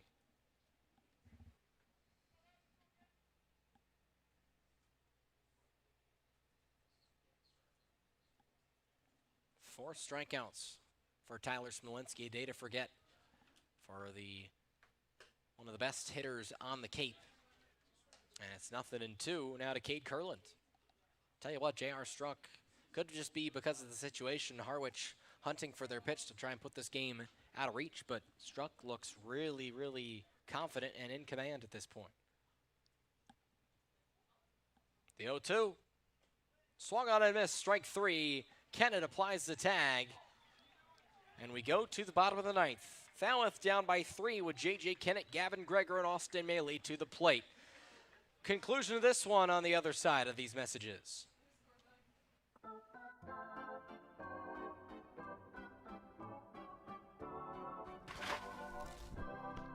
You'll always be safe at home with the Diana Lucevero Group at Compass Real Estate.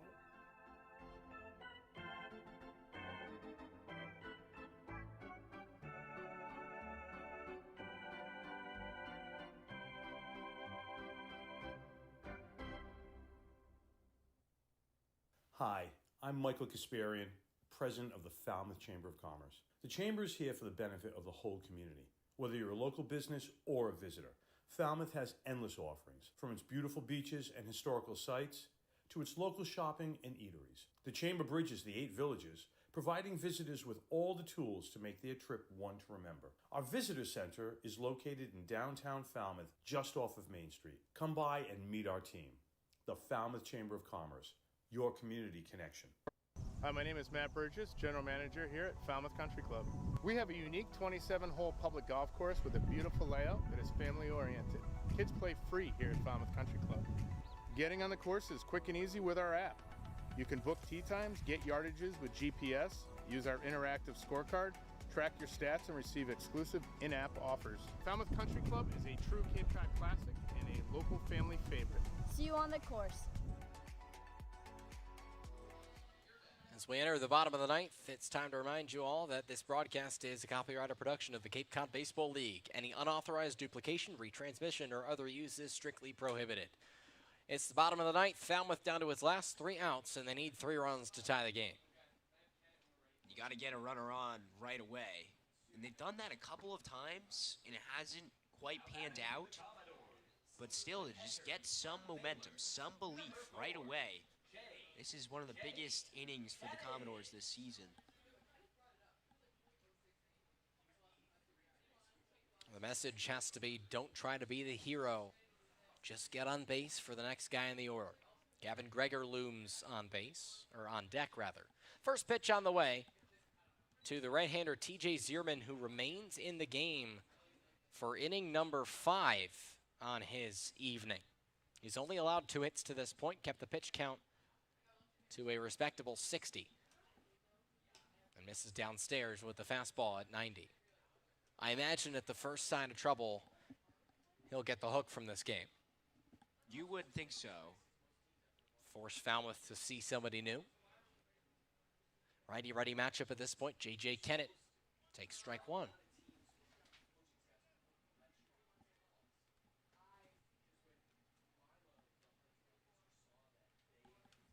Kennett's first time this season with 2 hits as well. He's 2 for 17 against lefties. Floats this one out to right field in foul territory. The right fielder makes the catch as he leaps up into the bleachers, somehow staying on his feet. What a play that was from Nico Brini. I have no idea how, 1, he caught that ball, and 2, didn't faceplant. I have never seen in 2 years being at Gov Fuller Field a player do that. That was incredible. I mean, to make the catch and then avoid everyone on the bench and somehow not fall over and go up about 5 to 7 steps.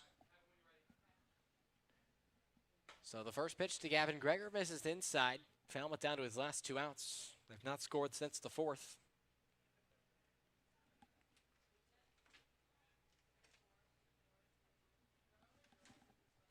1 a strike. 1-1 a strike, rather. Moves to 1-1. I kind of have a feeling his college coach will watch that and be like, oh my goodness, that could have been the worst thing. Yeah, that had the makings of something bad, but the agility and just limberness of Brini allowed him to make a great play. It's 1-2 after the slider catches the inside part of the zone.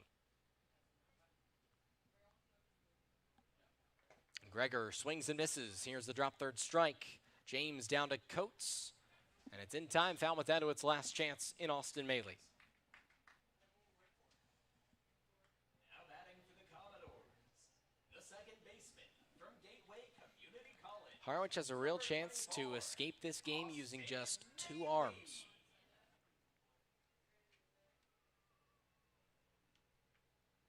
Maley 0 for 2, a walk in the third, a hit by pitch in the 7th. He was robbed of a base hit in the 4th by Paul Jones the second, who made an acrobatic tumbling play in shallow left field. 5-2 lead for the Harwich Mariners, looking to clinch the season series against Falmouth. 1-0 offering upstairs, it's 2-0.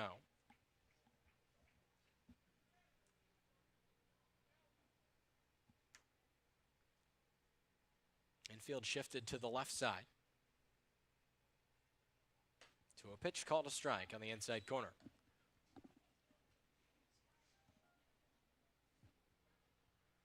Braden Jeffries on deck. He has a double and is 1 for 4 today. A half swing from Maley, makes contact with it, and now Falmouth down to its last strike of the ball game.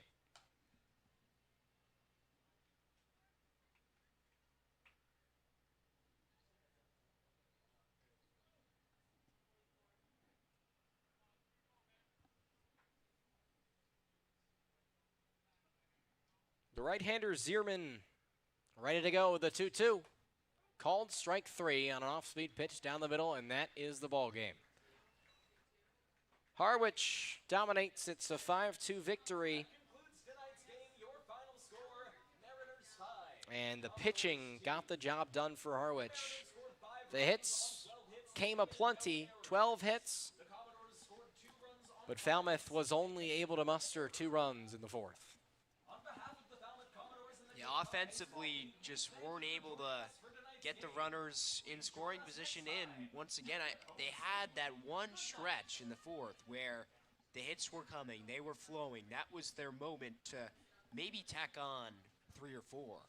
And it ended up being 2 because Fabio Peralta gets caught going to 3rd. And then there's an amazing diving play on Austin Maley to end that inning. I mean, easily the Commodores could have grabbed 4 in that inning and jumped out to a 4-2 lead.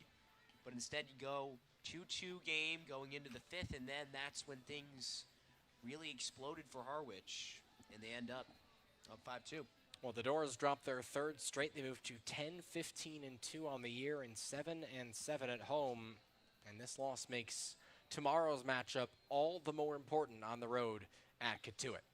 It's huge because Cotuit is going to win the game against Wareham. If we check the score of that one right now, it is actually a little bit closer. Yeah, 7-4 Wareham's bringing it back a little bit. in the top of the 9th. So there is a chance for Wareham possibly to come back in that one. But if they do not, then that means that Falmouth and Cotuit will be tied at 22 points. And the winner of that game will be into 3rd place, the loser into 4th. Wareham looms behind at 18 points, 4 back of Cotuit and Falmouth currently. So Bourne still has the lead on the West Division. It's a wide open division. Hyannis in 2nd, Falmouth, Cotuit, and Wareham all fighting for that 3rd place spot. On the other side of things, in the East Division, Yarmouth Dennis strengthens its lead on the division. Brewster, Harwich, Chatham, and Orleans. Harwich with a good win today. But as we get to the All-Star break, rosters are going to start to change a little bit for everybody across the Cape. It's a really good thing to remind yourself of is as long as you get into the playoffs, you kind of don't know what's going to happen Right. sometimes, because these teams, even right now, we've already seen the rosters change a whole lot at this point, but it's going to keep on changing throughout the rest of the season. As we bring you into the booth here at Gov Fuller Field alongside Timmy Weiss, I'm Andrew Hillsman here to close up the door. Farrell Hudson awaiting his post-game interview. Will be down to him in just a bit, but the 5-2 final, just the hits, too much to avoid and too much to overcome for Falmouth. And it's just been a thing the last couple of games, and over this streak where Falmouth has now not won a game since Saturday against Bourne, they're not getting the same amount of hits as they need to be getting. I mean, you had 5 hits today. You had 5 as well the last couple days, so it's got to improve. Our very own Farrell Hudson is standing by with manager Jack Dom. Farrell?